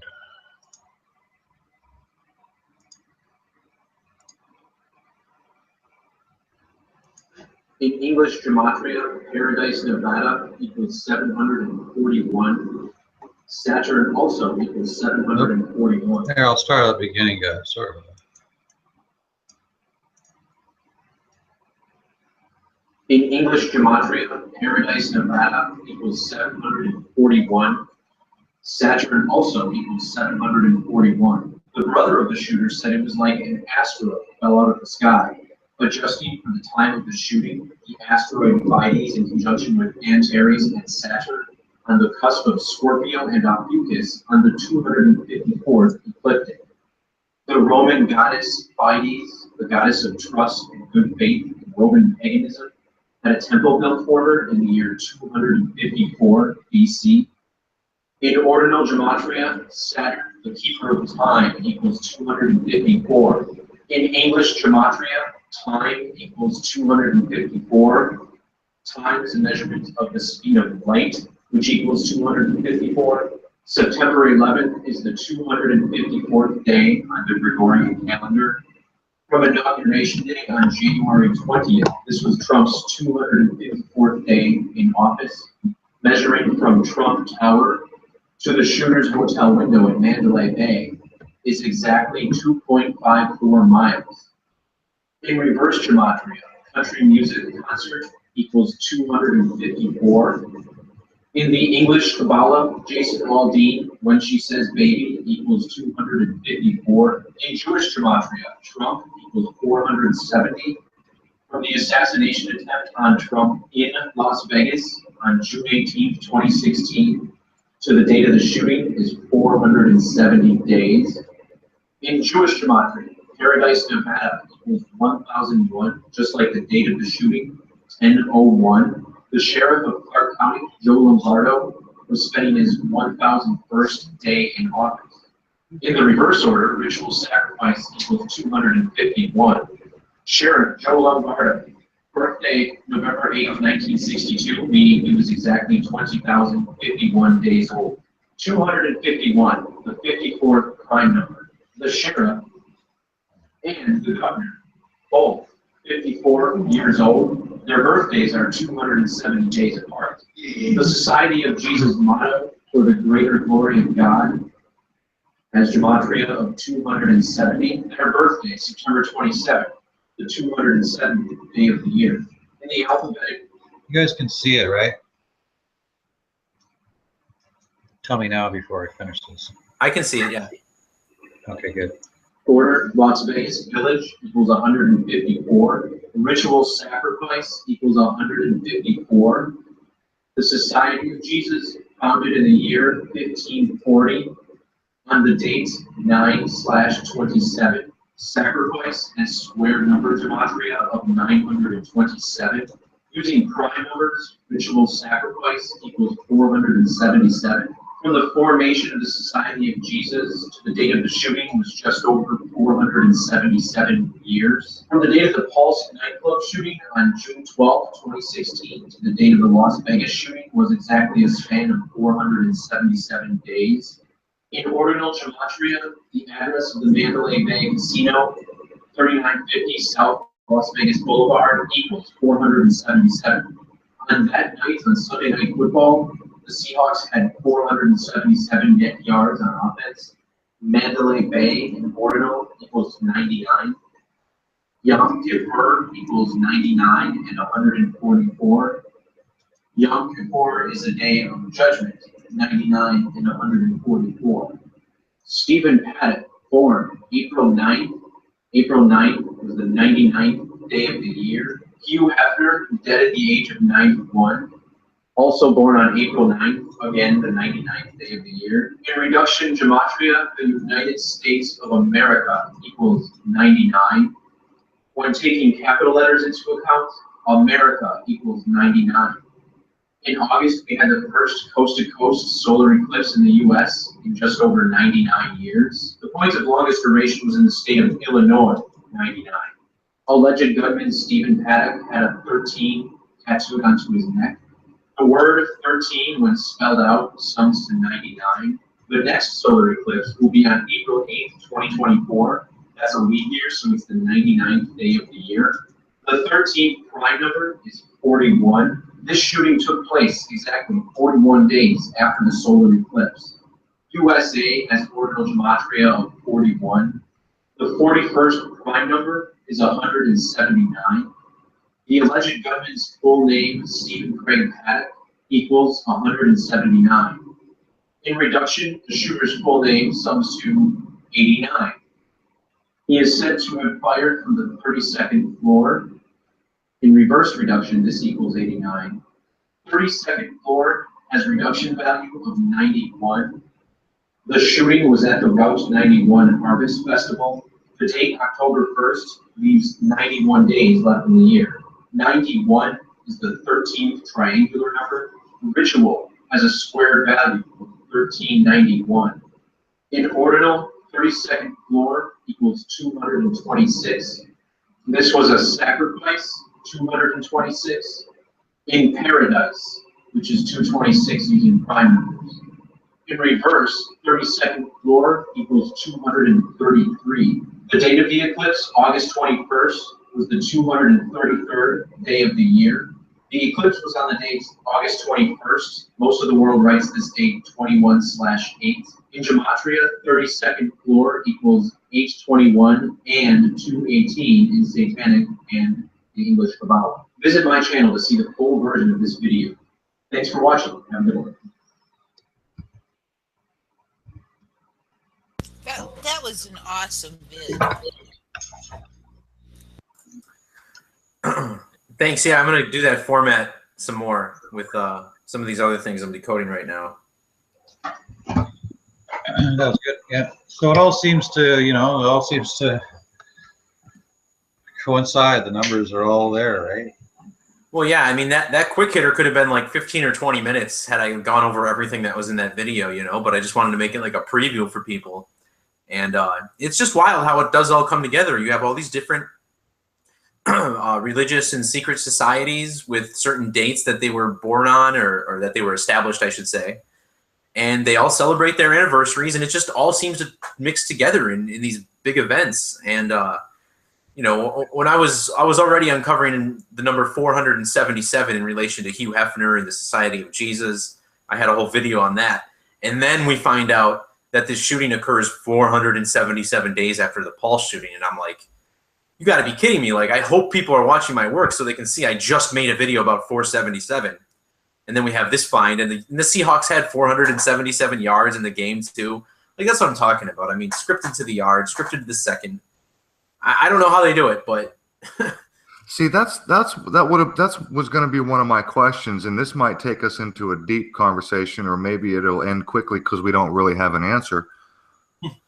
And I asked Zach Hubbard this same question. Do you think that do you think that there's humans behind all of this, or do you think, like our friend and we've interviewed Dr. Farrell, he thinks that there's some sort of data correlation happening involving human consciousness expressing itself without really having any serious intention per se. Do you know what I mean? I mean, it's like you said, really, they script these numbers down to the yard in football games. I mean, how is that even possible? How is it possible that human beings are behind all of the events all over? Because it's not just us. I mean, we're focusing on American news stories, American football. This is worldwide stuff. You could do this, gematria calculation on any event in any country all around the world. So, right. Where are you on this? Do you think there's like some sort of brainiac think tank? Do you think it's an AI software program? Do you think it's aliens doing it? Do you think maybe human consciousness might be doing it on its own, having some effect in the ether, as it were? I'm open to all sides here because, we don't really know what we came into with this study. I mean, when I first started looking at everything, I did come at it from the angle that, well, obviously it's all being scripted. How else could it possibly be done? Because I don't know, even a year ago, maybe I wasn't, as an advanced thinker as I am now. But, if I were to bet, if I had to wager on one of these, which one was reality, my guess is that, yeah, the coaches, the coordinators, the quarterbacks, the key players on the football field, every single player in the NBA. I mean, there's only 700 of them, all of them making millions of dollars.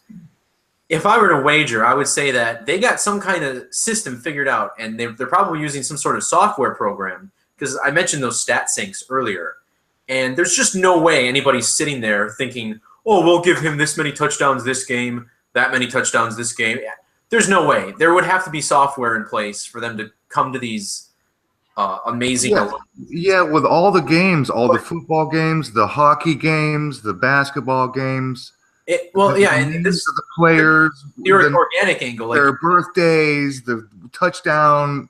That's just too much for a person or a group of people. I don't care if you had a room full of Goodwill Huntings. That's just too much for humans, I think. I kind of agree. And it's like, look, I mean, because it's just everything is coded. I mean, no matter where you look, I've looked at my own life. And the things I find between my parents and me, just as an example, when my mom married my dad, her name became 119, reverse reduction. She got married 10 months, 19 days after her birthday. Also, my birthday is 1 month, 19 days before hers, and 9 months, 11 days before my dad's. And that's just the surface. Like, I could go on the whole show. Illuminati confirmed. Illuminati confirmed. Right. So where do we go with this? Really. And then you look at things that have happened in my personal life. So, this hopefully I won't take too long to explain, but no, take your time. We got an hour and a half here. Oh, right on. So I made this presentation called Signs of Time, and in it I talk about the number 227. That's where I begin. 22 divided by 7 equaling pi, and it seems to be built around that concept. And so the first call I had with my buddy in Serbia, I've told this story before, but we jumped on the phone at around 10 o'clock my time, and it lasted a little over 2 hours. We got like 3 or 4 slides of notes done for how we wanted it to flow and how we wanted the whole thing to go. And during the call, he asked me about a certain type of music, and I was like, yeah, I have a CD burned with that. And all I had written on the CD was the date I heard it, and it was 227. And I showed him. I was like, it's 227. How creepy is that? And then when we finished the call, it was a little after midnight my time. I was like, so you know, it's got to be late here. You know, what time is it over there? And he said it's 7:22. I was like, oh, we better end the call. The next day when I came back, I found out the call time was exactly 2 hours 27 minutes on the second. We didn't plan that. No Illuminati was telling me I was tired, you know. And then this happened. This always happens now on the phone. I was on the radio in Vermont giving an interview a few weeks ago. And right away afterwards, I had a call on Skype with somebody in my Discord server. And during the radio show, I was talking about the Saros cycle, which governs the solar eclipses, allows us to predict when the next one will be. And eclipses of the same Saros cycle are 223 synodic months apart. I think that's where the 223 comes from, is how it's related to the moon. Soros cycle? Saros with an A. It's S-A-R-O-S. All right. So this period is exactly 6,585 days. And I had this number up on my screen, and I was talking to this guy on Skype, and, you know, we're like, okay, we're tired, you know, we'll touch base again soon. And we hung up, and it was 1 hour and 49 minutes and 45 seconds. And I was just like, what if? And I punched it in, and it was exactly 6,585 seconds. Wow. We found out that, and then he says, look at my user ID. His randomly assigned 4-digit user ID on my channel, 6585. So what's going on? Obviously, that's not a coincidence.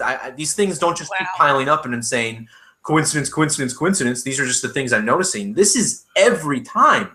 You know, when I called my Serbian buddy the day after I moved in, our call lasted 903 seconds. My name in Satanic Gematria is 903. There's 903 days between two of my brother's birthdays. Also, the reason I talked to this guy in Serbia in the first place is because I found something out about Saturn. I wanted to share a find with him. And I typed in Cassini bullshit into, oh, I'm sorry if I can't swear, but. No, you can swear. Bullshit, fine. Cassini bullshit, which it is. I typed it into Google, and his blog came up first. So I contacted him because I recognized him as a commenter on my videos. And it turns out his birthday is 9 years, 3 days, or no, 9 years, 3 months after mine. And our birthdays are 93 days apart on the calendar. So what's going on? You know, wow. We're in a matrix of some I was just going to say that, dude. We live in a freaking matrix. We live in some computer simulation. This is beyond weird, man. I've always thought we're just living under a supercomputer who's spitting it all out. Yeah. So writing script, so to speak. You want to know something weird? I discovered when I got, you know, into the Gematria stuff, I discovered that the first name that I was given at birth, which I no longer use because that's a name corporation and I don't consent to any of that. But at any rate, it's my first and middle names, which I put together in high school. They equal 33. Illuminati confirmed, I guess. Yeah. You know, on that note, our 33rd show, we had a 33 special. We had Zach Hubbard on, like you mentioned. My intention was I wanted to end, because we normally do 3-hour show, and we had 10 of our friends, and so we had 10 people on the panel. It was a full house, and with so many people, I thought, okay, there's going to be lots to cover, and everybody gets something to say. So I wanted the show to. I figured we were going to need a little bit of overtime. I said, okay, let's go 3 hours, 30 minutes. Yeah. Now, here's the thing. We accidentally, we started the show late. It was unintentional. We usually try to be right on time, but I think we were 4 or 5 or 6 minutes late getting the show started when I started the broadcast. And then I was very intentional, watched the clock, and I told everybody, I said, look, even if you're talking, I'm going to shut the broadcast off because I'm trying to stay with the numbers. I'm trying to, right? It was a 33rd show. We were talking about 33 all night long. I forgot that we were 4 minutes late. And when I shut the broadcast off, and I'll have to look it up to see exactly, but I nailed it at 33 minutes or 3 hours, 33 minutes, and I think 10 seconds. I think I'm just going off of memory, but it was like I nailed it. It was like a total accident. And when I shut the broadcast, I was watching the clock. I forgot that we were late. And so it still worked itself out. Wow. You know what I mean? Yeah, and with sports, you know, I was reading this book by Darren Dalton, who just passed away. As a matter of fact, I made a video about his death in the Numerology, and then his best friend reached out to me, and I actually had a conversation with him. And, you know, it turns out that he and Darren, like after Darren retired, they would be watching sports and doing the same thing I'm doing now, where they'd be looking at the numbers like, wow, what are the odds of this, you know? And they were all into this stuff. So he said he would have loved my video, which I found to be interesting. But, you know, I recently had vacation, and we traveled up to Devil's Tower. And this is a story that I had intended to tell on my first week back last week. And we often get off track with our conversations. So I'll tell this story. It's a good story, and it's worthy of conversation because the video ended at 33 minutes and 22 seconds. So it was just a video interview that I did, and it was one of those things that sort of fell in my lap. I didn't know it, but it was the 40th anniversary of the movie Close Encounters.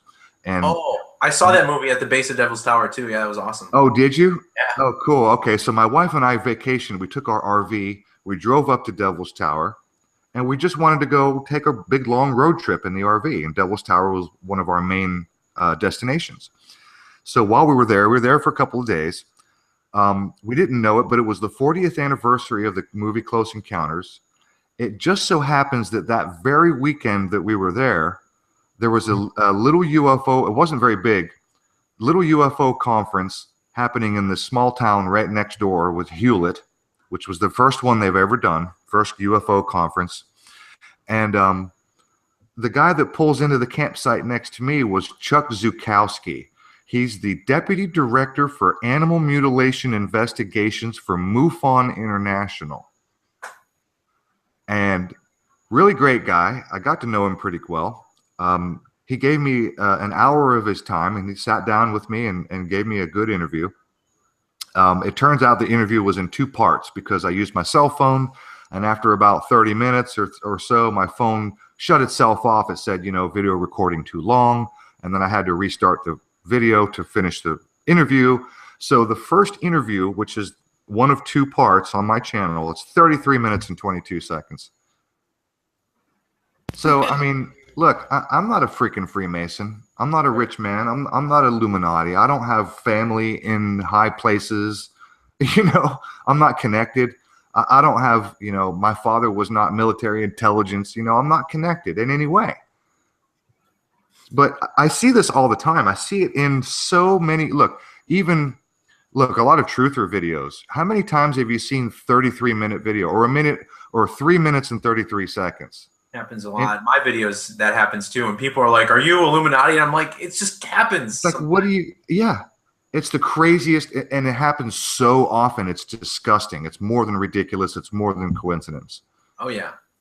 And really to answer the question about what I think with sports, I mean, you know, in that book with Darren Dalton, he talks about when he played for the Marlins, which is after he got traded at the end of his career.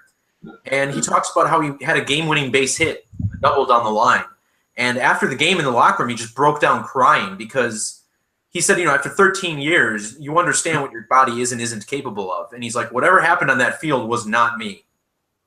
And wow. I was like, really? Like, that's really interesting to me. Because the way I see it, honestly, because if these sports were real and these were honest competitions and these things were all just happening organically, these numbers just came out of nowhere and that's just how it happened to be, then why does the coach of the Falcons still have a job after he threw the Super Bowl away by passing the ball? You know what I mean? Right. Things like that where they kind of give themselves away. There's some sort of manipulation going on there. But how is that manipulation being occurred? Is there a technology that's guiding the balls to a direct spot, which I also think might be the case? Or are they just like willing this into existence and we're watching it manifesting through group consciousness, through the energy and attention that we give them? And are all the players in on it? I mean, maybe not. You know, football is a very easy to manage game as a coordinator. If I want to have a team score a touchdown, I can call a defensive formation that's going to blow the play and let that guy score a touchdown. You know what I mean? So there's a lot of things they can do to finagle the players on the field and get the outcome they want.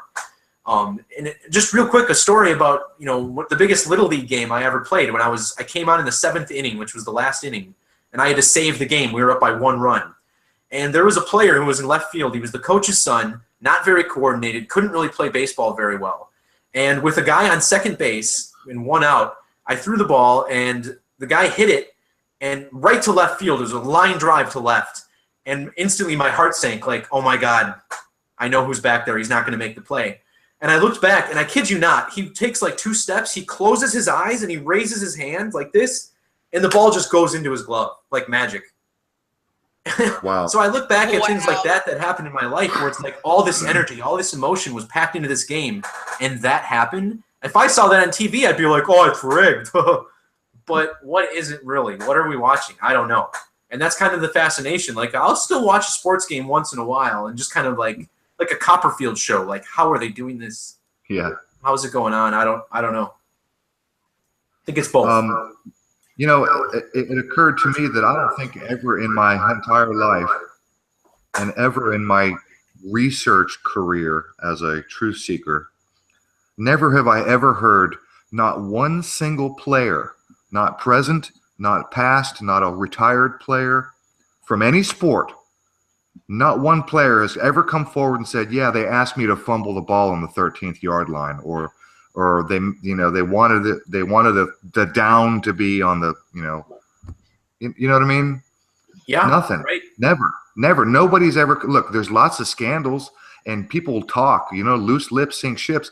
People always talk. You always get somebody leaks or Freudian slip, and they say, yeah, the, you know, blah, blah, blah. And then bam, corruption, scandal. He slipped up and he said it and he told the truth and he shouldn't have, or whatever. Nobody's ever, not one sport player has ever said that my coach wanted me to do this, or they, you know, never. They never ever said that.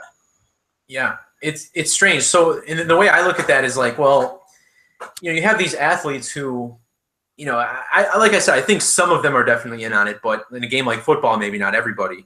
And, you know, so many of these athletes go broke too. And they always talk about how many of these guys can't save their money. So what motivation would they have to continue keeping the secrets, you know? Maybe that's the thing that you really can't open your mouth about. And, you know, people know that their loved ones are at risk. I don't know. But, yeah, I mean, they're basically protecting their income too. I mean, these guys who are making millions of dollars in sports, they're not going to make $100,000 in business probably.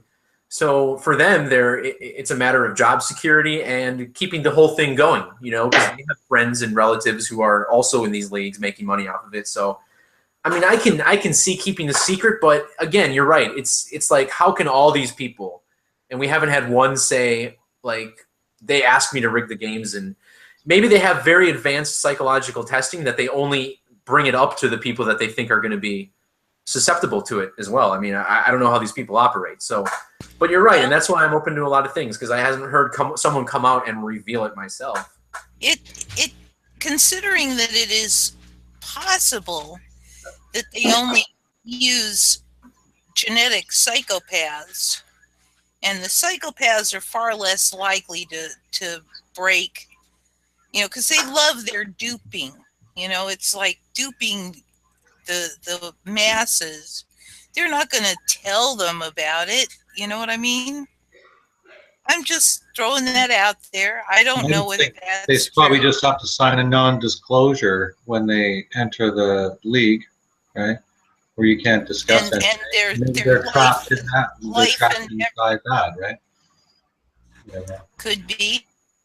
Right. I mean, maybe they don't know what they're their supposed to lives. do when they're asked to hide something. They could sign the contract first and then find out all this other stuff that's going on behind the doors, and they'd be like, "Oh, well, too late, because if I do anything, you know, this guy lost his sister last year, this guy lost his brother last year, this person's parents died suspiciously."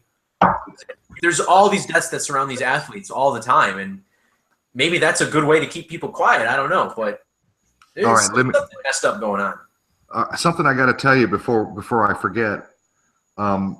You may be interested. Do you like to read? Do you read books? Do you like to read? Well, I was reading a lot more before I got into this video making stuff, so I do, but yeah. Okay. If you have a pen and paper, you might want to jot this down, or if not, it'll be on recording. You can come back and find it here in the video if you forget. It's a book by the name of David Flynn. And the title of the book is called The Temple at the Center of Time.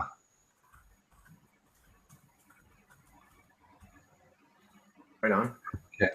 Okay, this book will, especially someone like you who's into the numbers, this book is going to blow your head. It's going to screw your head right off your shoulders. Good. The temple in question is Solomon's temple. Okay, otherwise known as the temple in Jerusalem, the dome of, currently known as the Dome of the Rock, right? The Muslims have it right now. This temple, the title of the book is called The Temple at the Center of Time for a reason. Because, and by the way, we are talking about the Jewish or Hebrew origins of Gematria. Right. So here's the thing. I don't know if there's 100 or more examples in this book where you can take measurements, like actual land measurements, from the temple to various locations around the world. I'll give you an example. Babylon conquered the land of Palestine. I think it was the year 587 or something like that. And forgive me if I don't get this accurate. It's been years since I read the book. But just as an example, I think it was the year 587, and I think it's 587 kilometers from the temple to the center or the capital of Babylon. Do you know what I mean?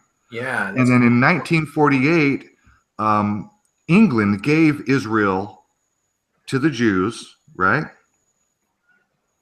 Right? The Balfour Declaration? Created Israel, yeah. Right? That was 1948.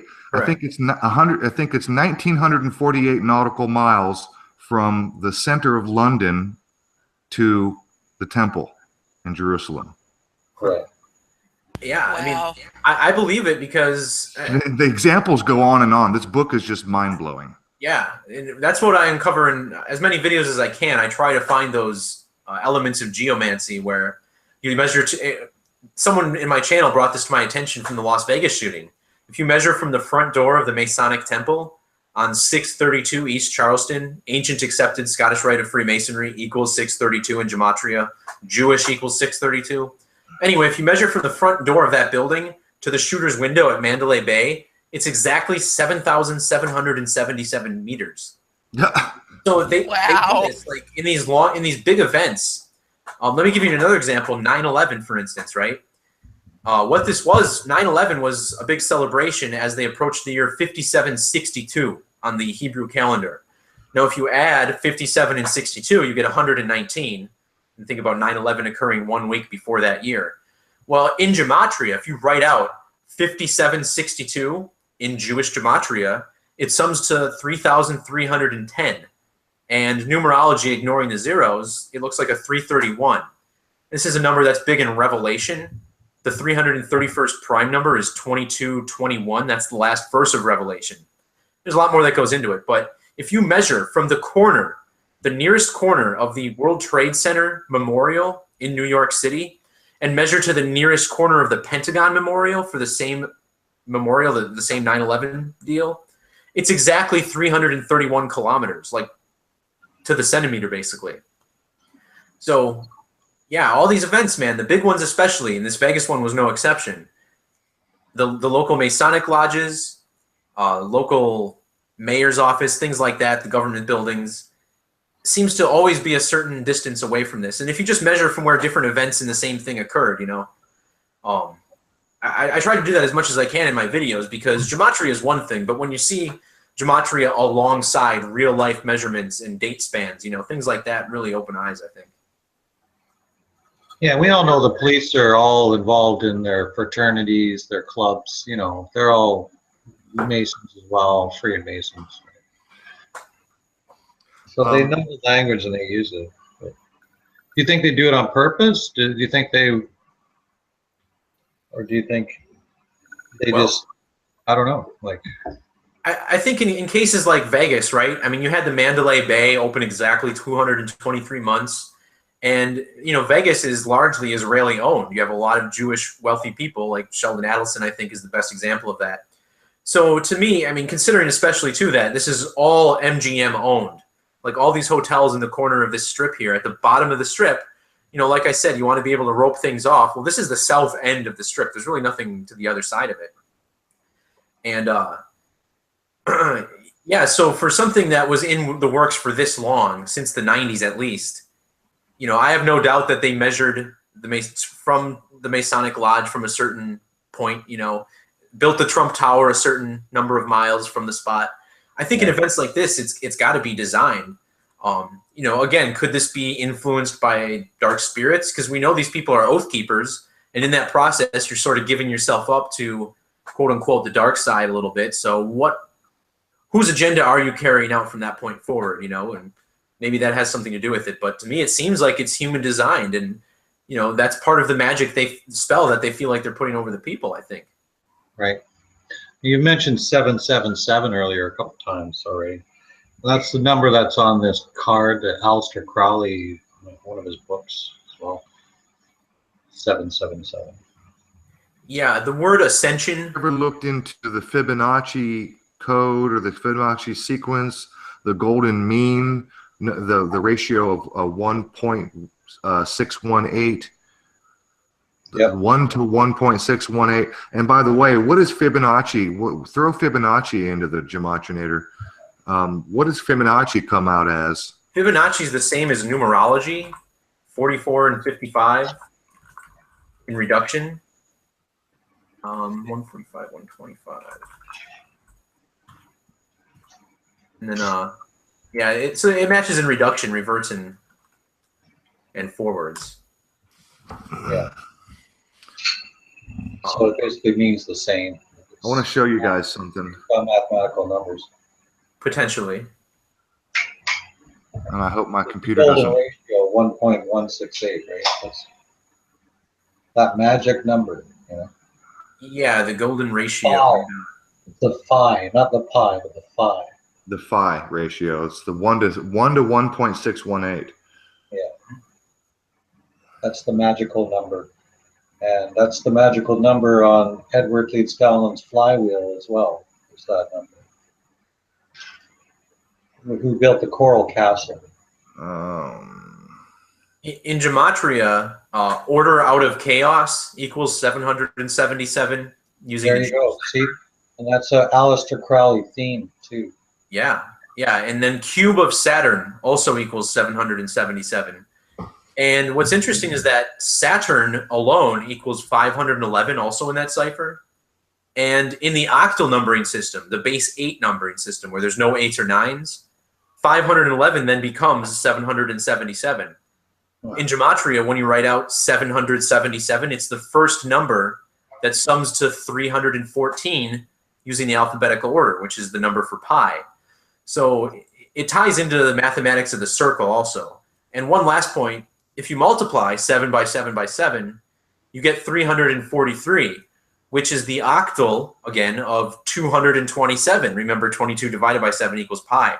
So there's this like circle of numbers that they like to use and code in their events and, you know, put their Freemasonic stamp on there. And that's what I expose in Signs of Time. And basically the 30 or 40 videos I've made about Gematria since then have just talked about these same numbers and how they appear in the same events over and over. Makes you wonder if they have to use these numbers in order to pull it off. You know, it just makes you wonder. Right, like they would rather censor us than stop using these numbers. Yeah. What does that tell you? It's like they have to do this. This is their way of worshiping or something. It's like they have to use the numbers. It has to add up somehow. Because if not, it's imperfect upon the Creator. It's like they're hacking the universe. Yeah. Hacking into the universe, exactly. Yeah. So, you're going to say something?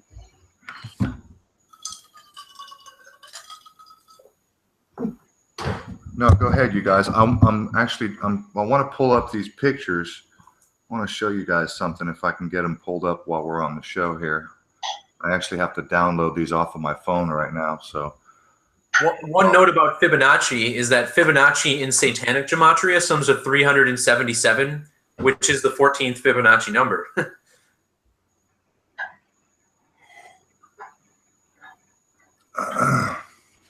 It's pretty amazing. Now, one of the questions that have arisen as well throughout the community is what Zach just asked in the chat. He says, any thoughts on how this knowledge can be used before an event? It's nice to be able to pick things apart afterward, but I'm having a hard time seeing a practical use for it in the meantime. Well, I've gotten that comment a lot, like, because I had a lot of new subscribers after this video on Vegas, like 800, 900 new subscribers or something. A lot of them are asking, you know, how can we use this? Or, you know, this is nice, but can you predict something? And my first instinct is that, okay, like, we're showing you what's happening. We're showing you that there's a code, that people are in control of this and that and this, and they're stamping this and that. Like, the purpose is to expose what's going on. And you know, if we come to a point where we never have to look at numerology and decode an event, I would be thrilled. That'd be great. As far as predicting, it's like a lot of people seem to be saying, well, this is great, but until you predict something. I mean, you know, why do we have to predict the evil before it happens in order to expose it and to prove to people what's going on? But I get that point too. And what we would need is a database of some sort, right? I mean, you know, even without the database, you have various YouTubers who totally called this whole Las Vegas thing. Like, for instance, this Ole Damagard, I think you might have even... Yeah, we've had him on our show before. We've had him on 3 times. Yeah. He had a great presentation talking about how, oh, they love to put the pyramids and the obelisks right there. And they're attacking music concerts lately. Right. And what do you know? There's an attack at a music concert right next to an obelisk and a pyramid. And then you had this other YouTuber who was looking at the Freeman High School shooting hoax. And he spotted on someone's pants. You're talking Anaconda Malt Liquor. Him, yeah, exactly.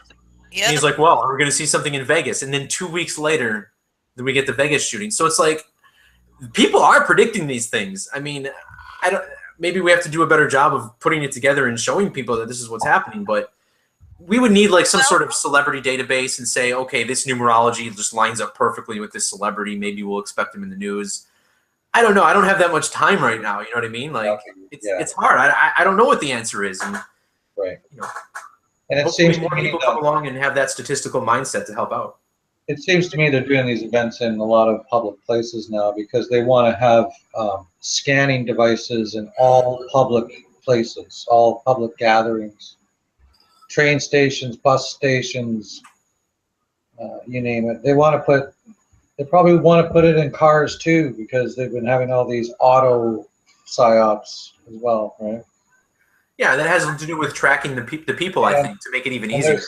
There's a direct connection with this Las Vegas, the guy who came out and said we need to put, you know, surveillance measures in place, some politician or something, and he owns a company that's going to make all of those scanning devices, right? Michael Chertoff. Michael Chertoff. Yes. That's right. He was the first He was the first director of Homeland Security. Right. It's director of Homeland Security on 9/11, as I recall. Well, Department of Homeland Security wasn't around until 2002, I think, right? Yeah, they created that after. That's right. He wasn't at the time.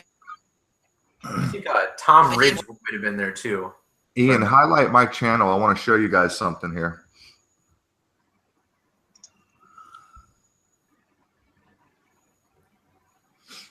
Take a look at this picture. You got me full screen? Yep. Just take a look at this picture. Obviously, it's a collage. There are multiple pictures. There are different ancient structures around the world where there's obviously Egypt, top center. That's Chichen Itza in Mexico, down below or behind all the smaller pictures. And then the surrounding pictures are, one of them is the Wall of Crow. The other is Saqqara. That's Egypt also. Look at these numbers. And the top left corner. They look vaguely familiar. In the top left corner, we have Mohenjo-Daro, which you'll hear a lot about if you watch the show Ancient Aliens or if you study these things, if you're into the ancient structures and that stuff. The streets are 33 feet wide. And then the great, in Giza, in Egypt, that one pyramid is 33 feet taller than the other. So did they use feet back then in measurements? No. Apparently so. No, they didn't. They used a a measurement known as a cubit, Okay. which directly correlates to the measurements that we use today. Sure. And you see all these correlations. Look at all the 33s encoded in all these ancient structures. Yeah, that's wild. Now, here's I'm not sure if that's the next picture. I think this one is. There we go. Here's another one here. We have 66 statues. The statues are 33 feet tall. Over here, this is Abu Simbel, 108, which is another number that comes up a lot. 108 is a Geometry is 108, forward and reverse. Wow. Here's another one here.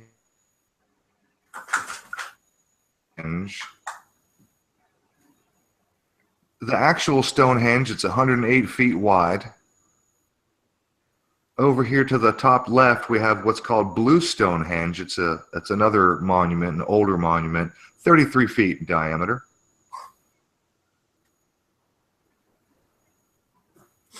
The main picture behind, which is Chichen Itza, which, by the way, is the image that is my icon on my other channel, because I've actually been there.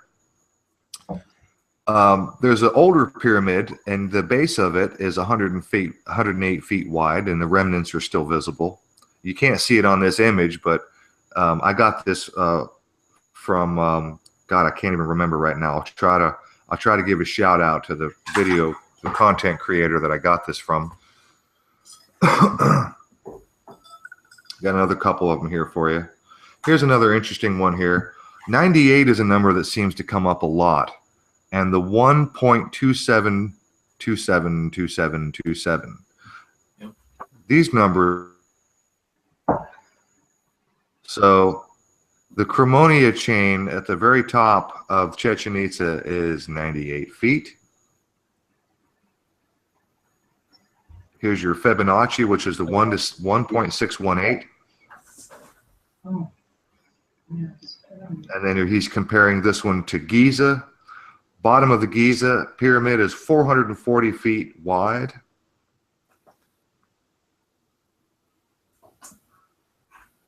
So I don't know if the the 0.2727 means, or the 1.27 or the 0.27, but here, look at this correlation. See the triangle with the Earth and the Moon. Yeah. Huh. That is wild.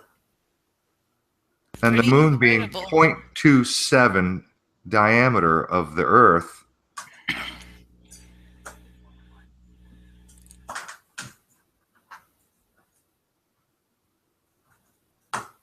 I took this picture slightly unrelated because this video was talking about the Pythagorean triangle, which is the 3, 4, 5 triangle. That's the triangle where you can calculate a squared plus b squared equals c squared.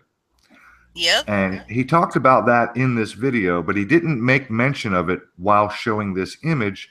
And I snapped a picture of this image because this is the Great Pyramid on the equinox casting a shadow. Now, on the equinox, you can see the line in the middle of the pyramid indicating that it's actually 8-sided, and it really highlights it on that day. And that's the big talk of the town, right? It's 8-sided, it's not 4-sided. But also on the equinox, look at the shadow. That is a Pythagorean triangle. Looks like it.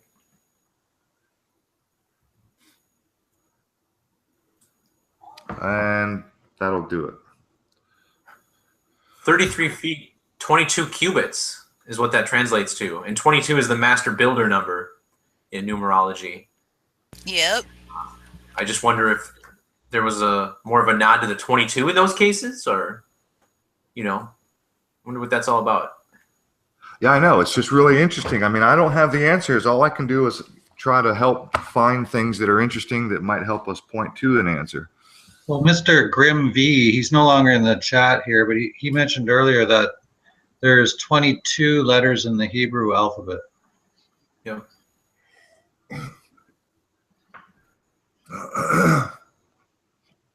Yeah, that's true. As far as this being a year of 777s, of course, we just finished up the Hebrew year 5777. As I mentioned earlier, when Trump took office, he was 70 years, 7 months, 7 days old. When you type out Trump inauguration using prime numbers, it sums to 777. Also in France this year, they elected a young 39-year-old president, Emmanuel Macron. President Macron in English extended gematria sums to 777. And when he and Donald Trump first met, Vladimir Putin was exactly 77 years and 7 months old, I believe. And then Wow. CNN wrote a headline because Trump and Emmanuel Macron, they had a handshake and they just never let go. It was like a minute of them just shaking each other's hand. And it said the never-ending handshake between Trump and Macron. And it summed to 227 reduced and 722 ordinal.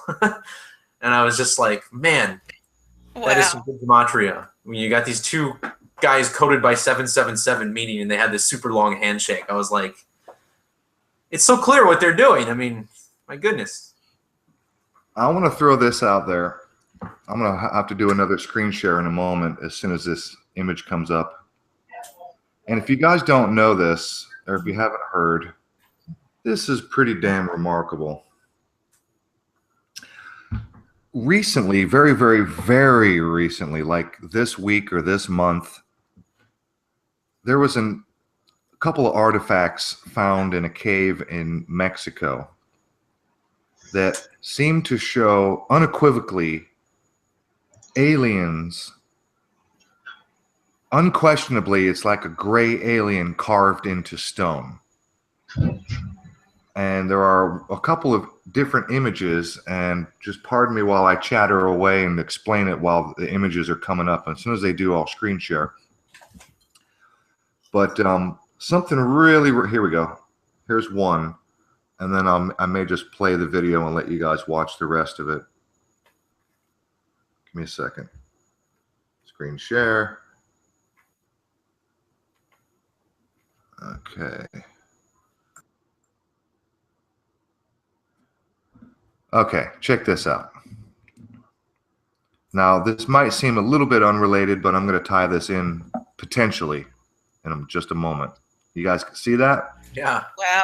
Yes. Okay, so I'm going to let this play for a second because somebody used like a white line on their computer and totally outlined this alien and all of its detail. Here he is right there. And it's not white. Wow.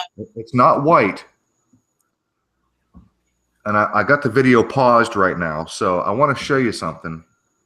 I don't know if, let's see, this is exactly 1 minute.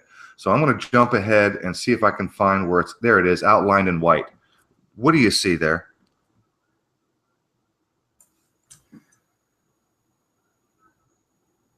You mean aside from the gray alien? Yeah. Aside, no, I mean, just focusing on the white outline of the alien, his arm, his armband, his hand, everything. Just anything jump out at you there? Almost looks like a bomb in a mushroom cloud. The letter G. Thank you. Thank you. Look at the entire outline and take away the interior. It looks like a mushroom cloud with a bomb coming down. Now, I don't know if that's some sort of ancient rock carver's interpretation of what a wristwatch looks like, but that thing on his wrist looks an awful lot like a G to me. Yep. Looks like a G to me. And what do we find in the center of the Freemasonic Compass and square. Compass and square? We find the giant letter G. And they'll tell you it's the grand architect. They might tell you it's geometry. They might tell you it's God. Whatever interpretation you subscribe to.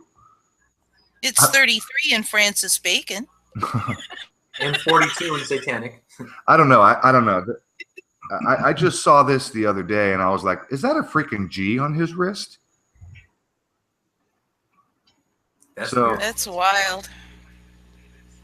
So I don't know. Maybe these Masonic orders are actually in touch with aliens. Maybe the G is God or the Grand Architect. Maybe it is geometry. I mean, our universe is set up in a very geometrically specific way. The numbers are important to the structure of the universe. Yeah. G is the seventh number, too. Number 7. Okay. So I didn't mean to make any more of that. That's really all there was. I just wanted to show you guys that, because not only is it an interesting story that this article comes out that they find this artifact in a Mexican cave that is clearly a gray alien, but to me, as soon as I saw it, it was like, wait a minute, G on his wrist? What the hell is that? Yeah. Wow. So, I mean, we are talking about gematria and how it assimilates into every aspect of our lives, whether you want to or not. Even your personal life having nothing to do with any weird conspiracy, like Derek was saying about his friend, his family, his birthday, the separation of dates. It's just astonishing how this keeps coming up. Yeah.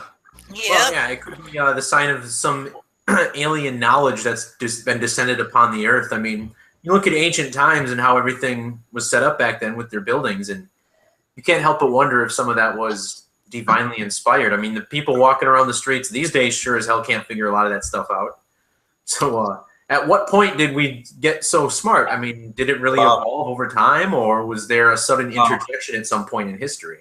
Well, we've talked about this quite a bit on our show with different guests, and I've always just think that we've just been de-evolved, and now we have to re-evolve again, right? We've been taken, the knowledge has been taken away from us, right, long ago, and we started anew, right, without any knowledge at all, right?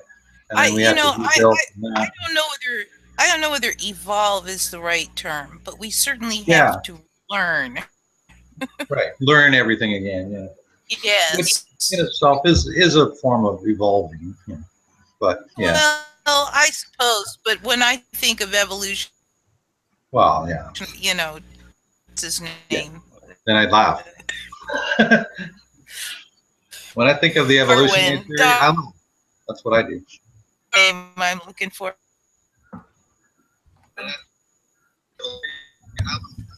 Whoa.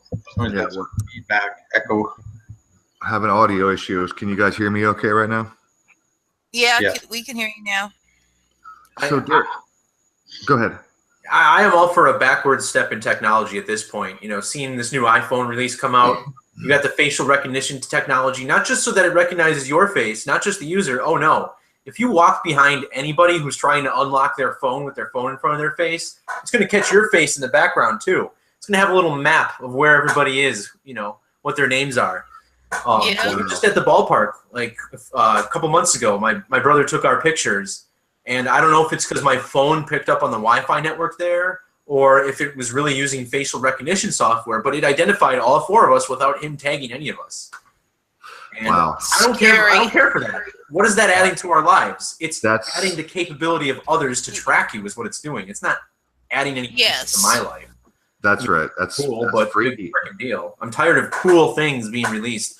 Look at this new feature. Look at this new functionality. What does it really do for us? How does it benefit humankind? You know, how do we spend our time and operate in productive ways instead of de-evolving and being spectators to other people's art all the time? I mean, I don't know. So yeah, a step backwards is well in order. Okay, so I have to address a question to you here from one of our people in chat, Sandra, Texas area. She was asking if there's anywhere you can find to match words to the numbers. Well, on my calculator, there is a match. Gematria.com.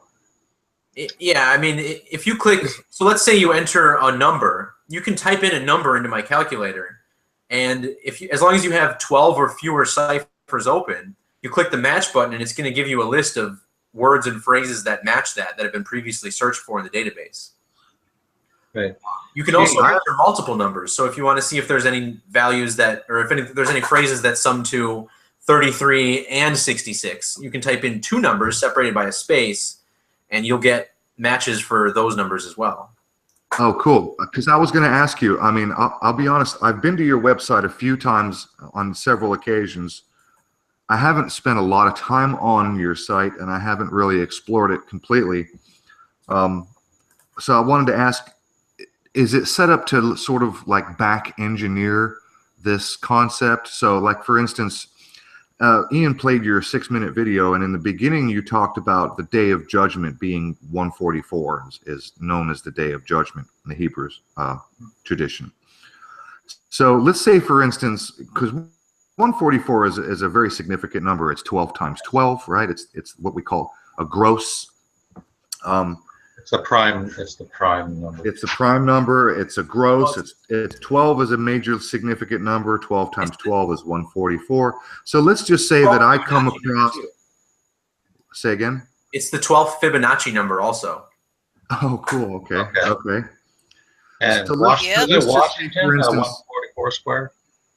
So let's just say, for instance, that I come across a number that keeps showing itself to me, or something that I deem or recognize as significant, like the 144, for example. Can I go to your Gematria calculator and just drop in a number? Yeah, and have exactly. it pull up all kind of related stuff? Exactly. So what it does So it'll work backwards. So you don't just enter words and get numbers. You can enter numbers and get words, phrases, stuff like that. Yeah, so if you go to the calculator and let's say you just want to find 144s in either English ordinal or reverse ordinal, well, what you can do is just keep those 2 ciphers open. It all depends on which ciphers you have open. It'll only look through those. So she wanted to know as well, what does she have to click on your website to do that? Sure. So just type the number into the field by itself, 144, and then there's a Why button don't on the you right. It says match. Yeah, look, we can, this is an interactive show, so why don't you maybe do a screen share, open it up, and just give everybody a quick tutorial. Yeah, give us some examples on. I forgot She about asked in a kind of odd way. I wasn't really sure what she was asking at first. So you can actually enter multiple numbers in here also, separated by spaces, but let me just start with the 144. So what this will do is it'll look through the database, and I do need to improve this a little bit so it gives you more relevant results and the ones that pop up on top more often. But people do search for a lot of these quite frequently, so it'll give you a list of the 144s in the database and probably max out at 250. So that's one way to get them. You can also enter 2 numbers, again separated by a space. Click the match button up there, and you'll get phrases that sum to both 99 and 144. So you can do this with the big number ciphers also.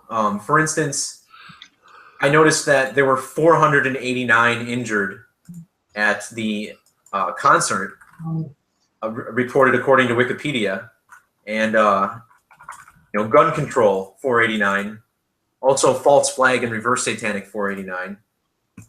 So if you catch a number that you're seeing a lot of, you can even pick out just like which cipher you want to look at and arrange it in such a way so that you're only looking through a couple of them. Okay, so it looks like you answered her question. She's good to go. Awesome. One of the things we haven't talked about is how this relates to music. Because music is a universal. Take music in. There it is, 34. Yeah. I'm kind of lost for a word, but I think you understand where I'm trying to go with this. Music is a representation of geometry. Music is 3-dimensional. Right. It's math.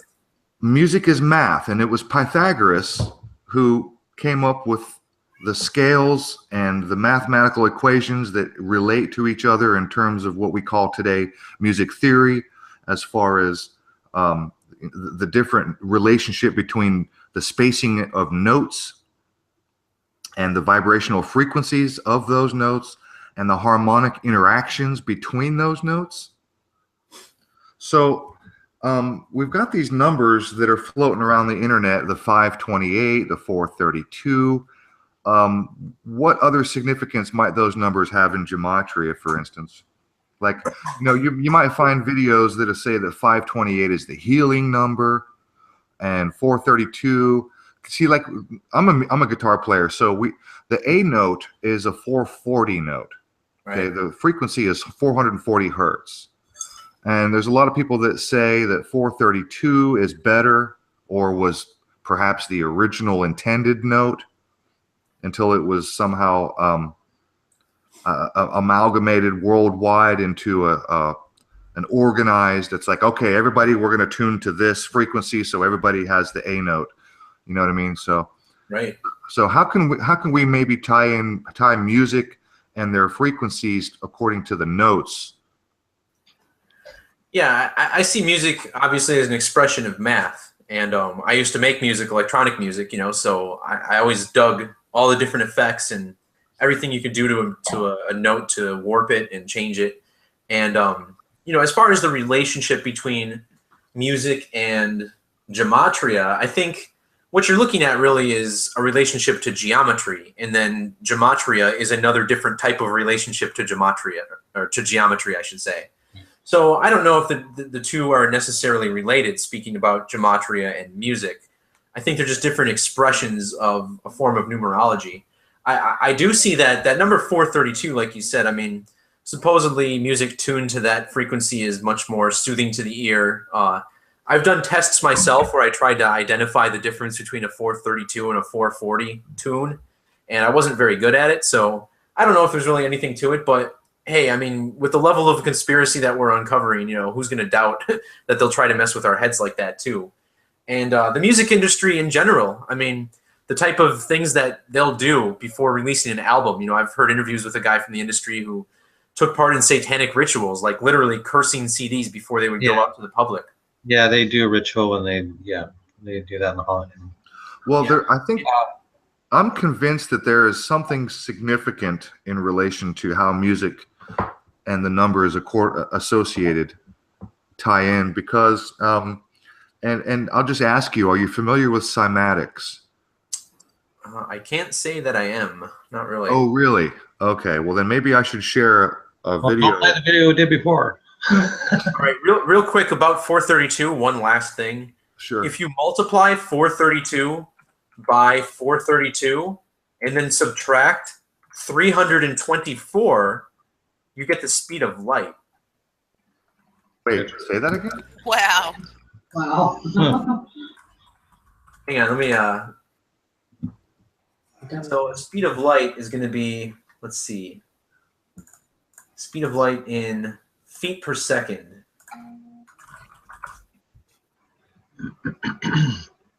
Well,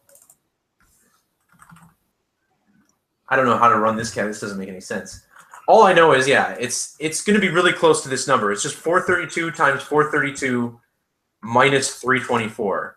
And whatever number they tell you, the speed of light, the number of That's miles per second. 186,000 miles per second is with the speed of light. Yeah, let me try this. 186,282. So plus minus 18.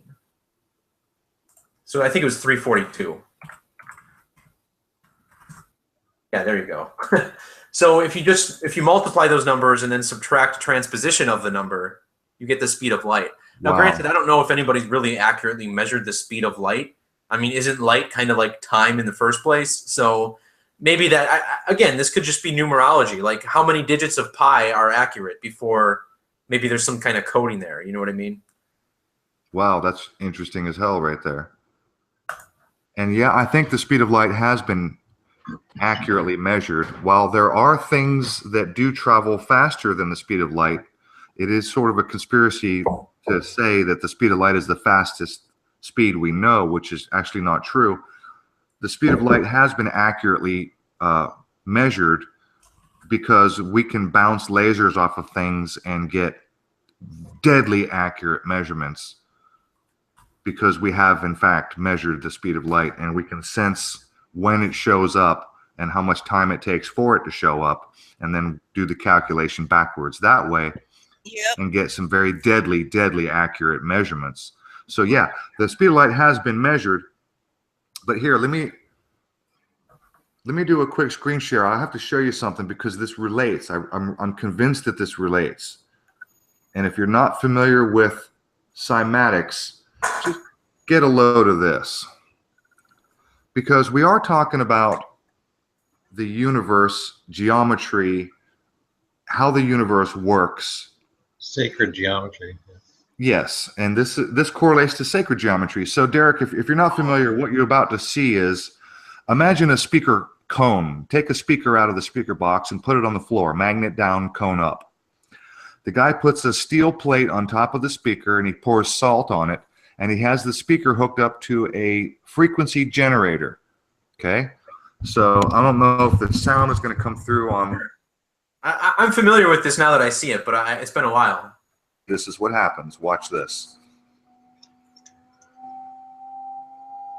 This is what sound does. Full Sacred screen geometry. your video there.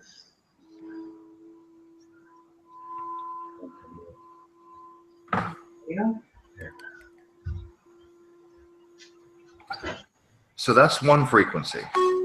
Now watch as he increases. When he increases the frequency, and I've done these experiments myself at home, and they're repeatable. Every time you hit that frequency, the particles, in this case are salt particles, They always repeat the pattern. the patterns repeat. So it's a science. It's a repeatable science. And the higher the frequency, the more intricate and detailed the pattern. Wow. That is so cool. And he's just dumping salt on the plate. And when the frequency is just right,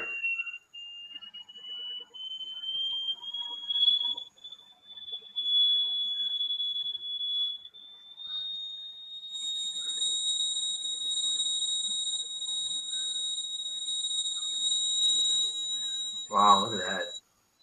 Yeah, it gets very intricate. Okay, And that's that- interesting. That looks much like the circle on that Sumerian tablet, that one Exactly. back there. That's an important symbol. And it just popped Yep. up out of nowhere. Yep. Holy At a crap. certain frequency. so I mean, I could go on and on for hours and hours and days on just cymatics and all the different shapes and patterns. And you can see here on the sidebar, the videos that are available. Look at these patterns. Look at that pattern. That is beautiful. That's like a mandala. Yeah. It's pretty cool. And also, you can do it with words too. Words change the patterns as well. Oh, speaking of words, Ian, that's good that you brought that up, because in the Bible, what are the first words of the Bible? What are the In the first 3 or 4 or 5 words of the Bible? In Genesis. In the beginning. The beginning, 137 in Gematria, the 33rd prime. So the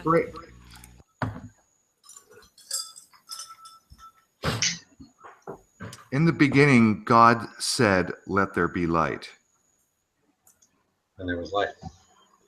But God said, that's my point. God Let there be light. said. Yeah. He Yeah, said. sound. To He who? produced Who did he sound. say that to? It's sound. He spoke the words. It's spoke. It's a spoken. It's Exactly. God said. So it's the sound. Look, here's the thing. If you don't know this, you can look this up too.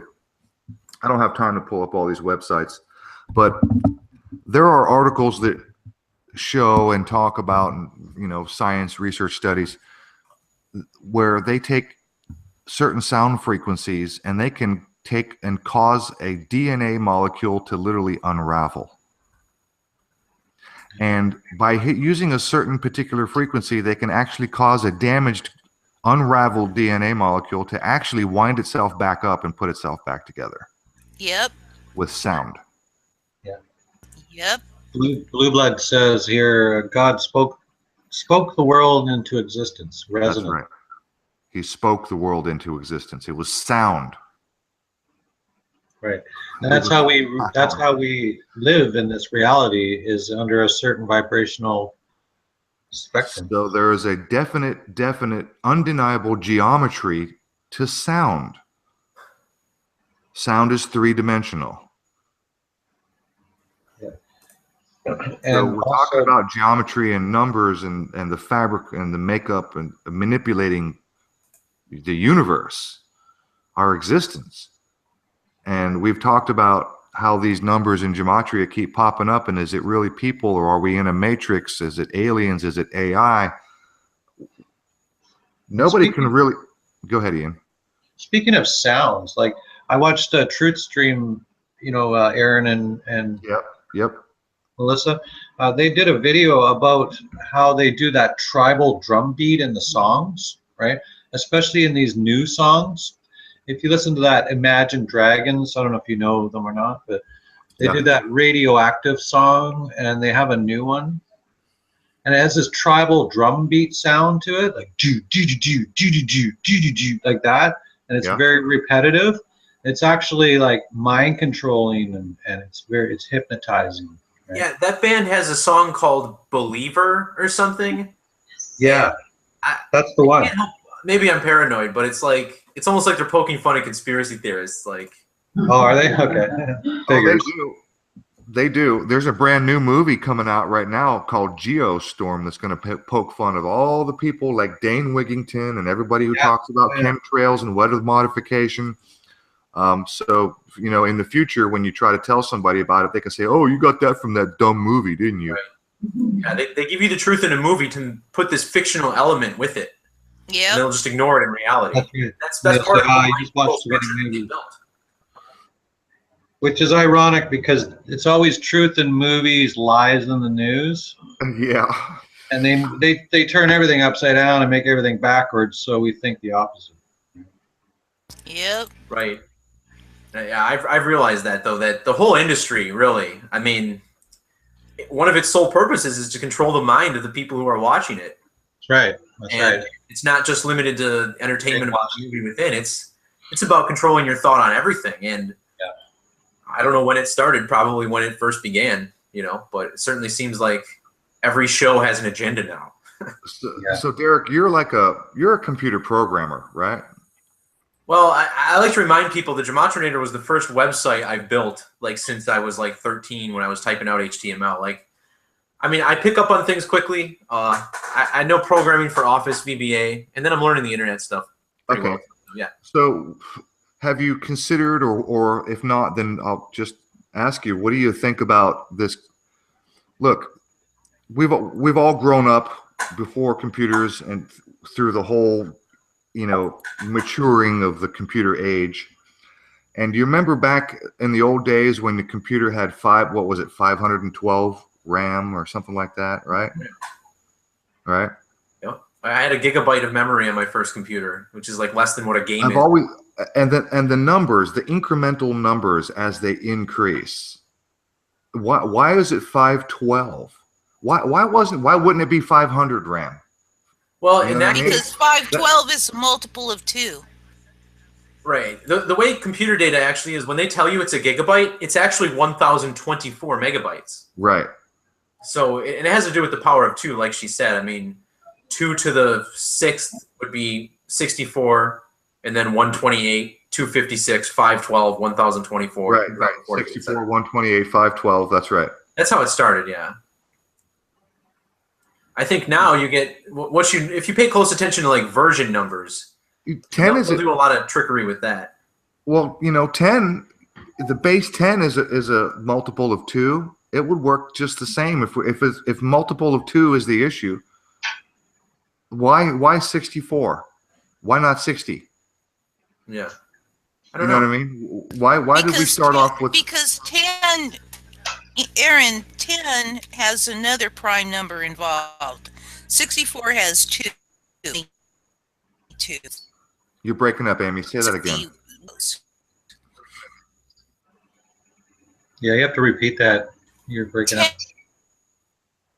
No, you're still breaking up. Has it times 2 times just 2, which has to do with the ones and the zeros. You don't have a 5, which you would have in 60. Right. So that's the way computer data types work. Like you have binary. There's binary that underlies everything.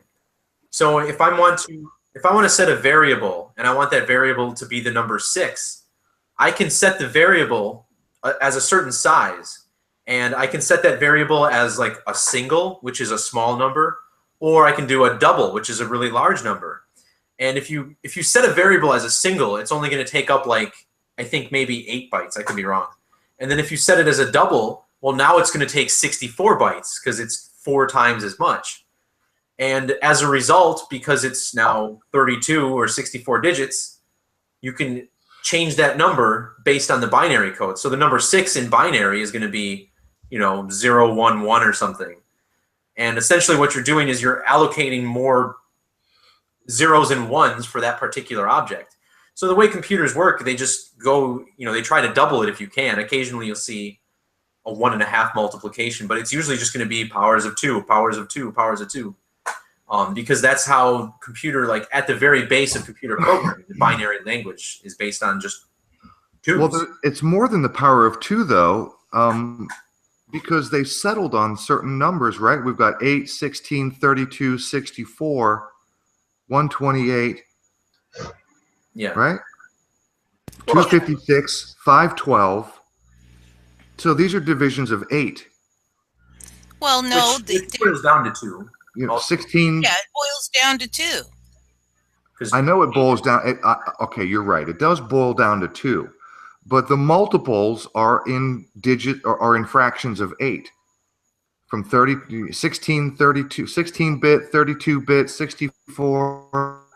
Right. And then as you increase, it becomes also like 16. And then I get more than that, then it's also going to always be 32, It's just a way of computing on itself. So have you considered those specific numbers that we've just thrown out there regarding computer language and data recording, 8, 16, 64?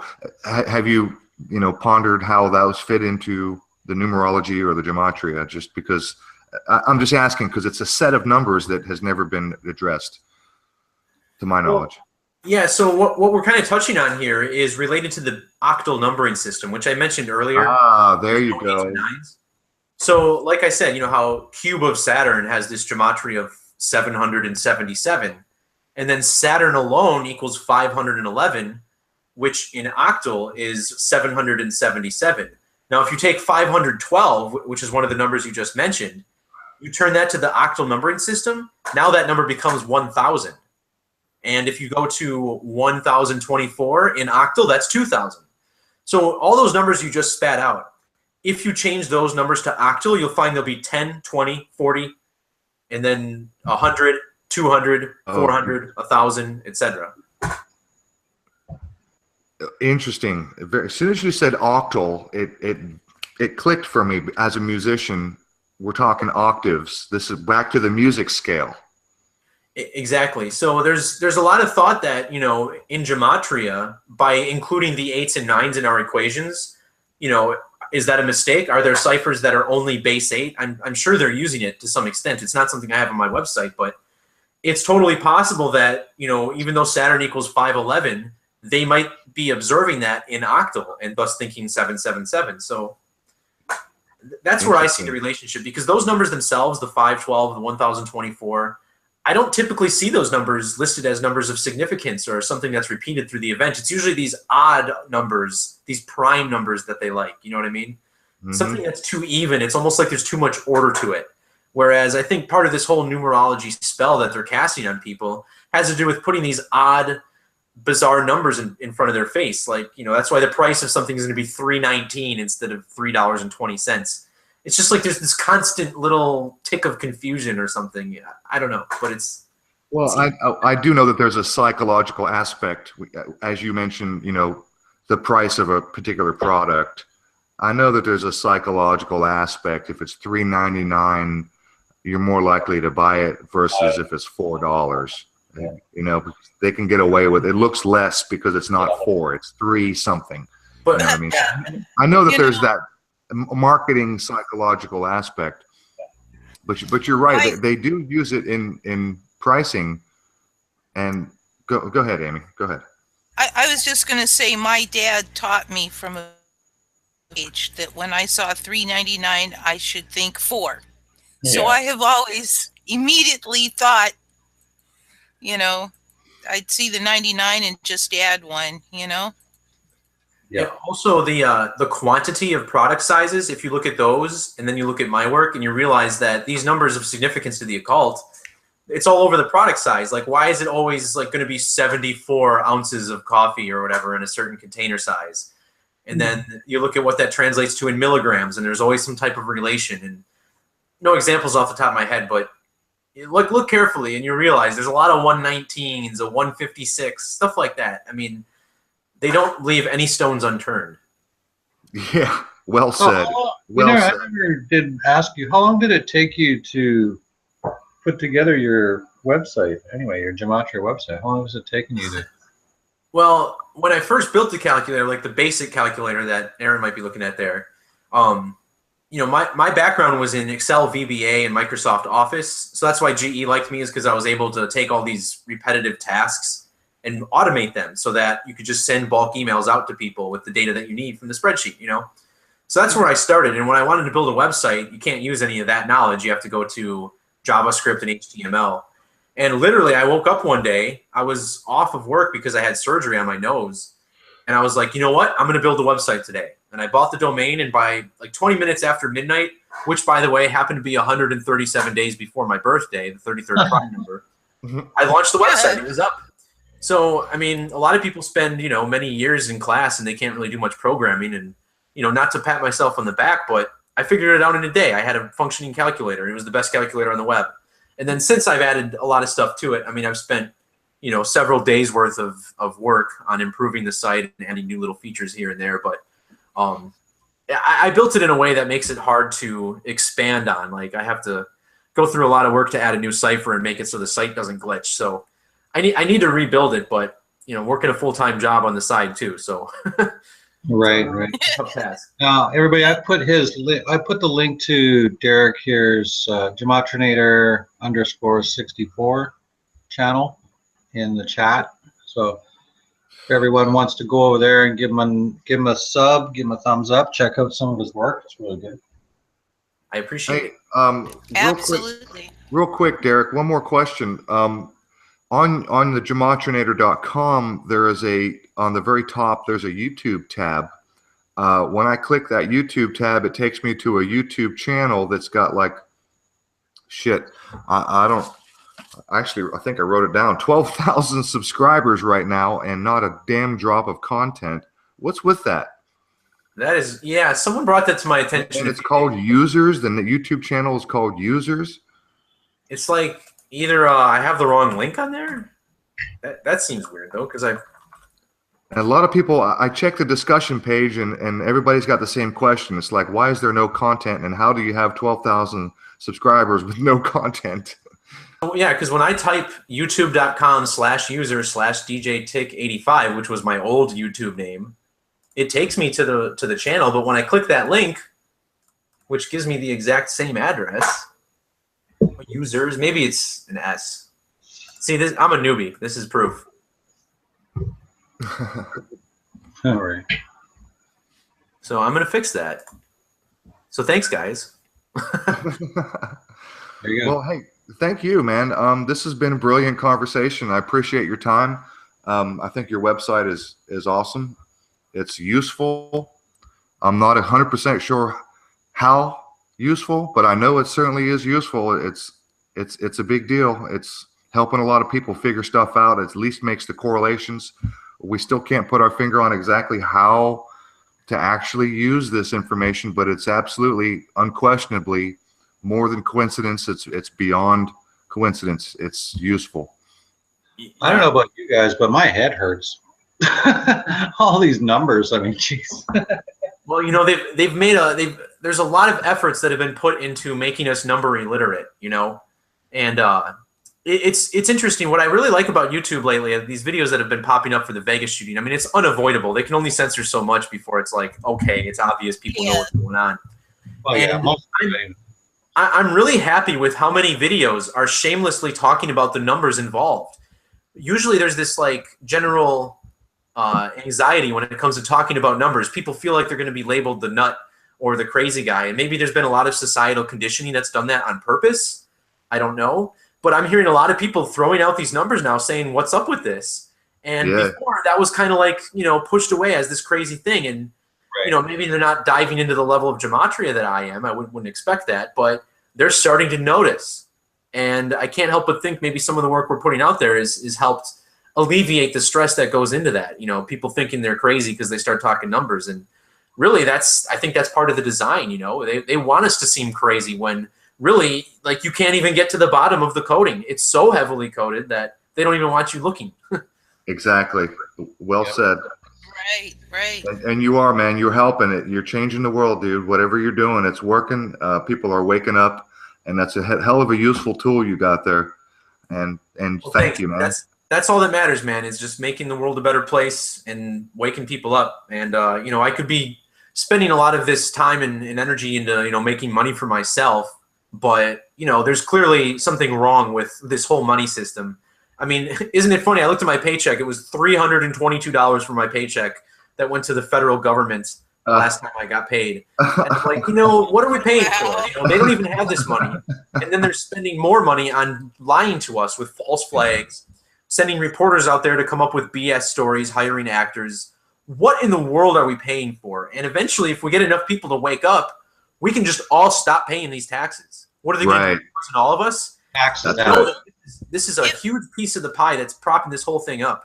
And yeah, go ahead.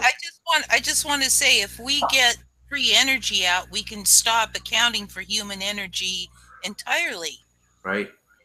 That's a big thing. And I've seen people actually at GE too. And, you know, GE as a big company has been involved in some shady things in the past. They've gotten out of certain parts of the business, but a lot of the people there. Logo. Sorry? There's 666 in their logo. It kind of seems like it, doesn't it? But I'm talking about the individual people who are working there. There's one guy who like built a Tesla coil in his freaking garage, you know. There's a lot of smart people who are picking up on this whole free energy thing. And I think it's a matter of time before there's just an understanding of it, and that stuff might be widely available. And really, that's a big piece to crushing the New World Order, like you said, Amy. And so what I want to point out is I know that we've had the ability to draw energy from the ether since the 1950s. My dad worked with T. Townsend Brown on electrogravitics, and he would come home and tell us all about what they were getting in their experiments, and that included both energy from the ether and gravity control. And then it went black. And the reason it went black is because free energy takes away the only tool the psychopaths in control have to widespread influence, and that is money. So I just wanted to thank everybody in the chat for being here. F your G, thanks for coming by. I haven't seen you before. We have Allison Twist O'Neill's here, Sandra M. Texira, Pam Z, thanks again. Greatest Potential, awesome. Nice having you. Jason Ogden, good to have you here. Blue Blood. Our good buddy Zach, thanks for coming by. Blue Blood, you're my bro. I miss anybody? We had Mr. Grim V in the house earlier on. So Real. And XXYY, you've had some really good information there about the numbers. Good stuff. Thanks for coming. Our plan B. Marie T was here. Sandy Villarreal was here. And Joanne Galvin was here. Jason Ogden was here. Got a couple of new people. I don't know who this guy is. T-Waz. T-Waz, he's from my server, yeah. Oh, okay. Tawazi. Okay. You know that guy. Okay. He was the one who founded the Masonic Temple 7,777 meters away. A lot of people ask how I get the research done. It's like, because there's people helping. You know, I'm not finding everything by myself. You know, I got only so much time on my hands. Yeah. There's a lot of us now who have woken up to this, and we want to stop it, and we're going to keep finding this every time. And if there's any good thing to come out of something like Las Vegas, you know, in the event people really were hurt, you know, it's that many more people are going to be waking up, because now you have totally logical, sensible people looking at this story and seeing it's clearly a lie, clearly a cover. Yeah. And yeah, I think a little more eyes turned on me this time than there were the week before. And it's like they're going to keep doing this, and they have to do it. It's like, as long as that clock keeps ticking, as long as the calendar keeps flipping to a new significant date, they have to keep doing this. They're going to keep doing it, and we're just going to get them every time. You know, maybe I will predict the next one. I don't know, but I'll at least be reverse engineering it. Yeah, exactly. And like we always say, knowledge is power, right? So. Right, and you know, the more people looking at it, the more knowing their strategy, right? I'm watching February 11th, 2018. Well, we've got a few more dates coming up. You know, we've got November. Yeah. We've got the 9th of November, which is 9/11 backwards. You know, we've got, if I sat down and thought about it, we could figure out, you know, there's 11/22, there's November 22nd. You know, there's tons and tons of dates still to come. And like Derek said, as the time keeps clicking, as time keeps moving forward, they have to keep doing it as these numbers and these dates keep coming up. So, Derek, thank you, man. It's brilliant to speak with you. It's nice to meet you. You're doing great work. I think your Gematrinator is a very useful tool, and it's helping people to see that it's more than a coincidence. These numbers that keep coming up is way more than freaking coincidence. Thanks for what you're doing, buddy. Thanks for being here, and maybe we'll have you back sometime in the near future. Appreciate you. Thanks, Aaron. I appreciate it. And I'm always strong to people who are listening too. You know, there's no better time to spread the knowledge than now. You know, I provided some materials to show people how this system is built. And so, you know, we got to take this on a local grassroots level. There's a lot of people starting to do that now. And yeah, speak up, spread the word, and take advantage of the sloppiness that's going on in these operations. And don't be afraid to speak out. Don't be. I mean, look at me. I mean, yeah, they cut my power, but I'm still here. So. All right, guys. Whenever you're ready, Ian. Love and light, everybody. Love you guys. Thanks for being here. We'll see you next Friday. Thanks, guys. Mute the mics and take us out, Ian. All right, folks. Have a good weekend.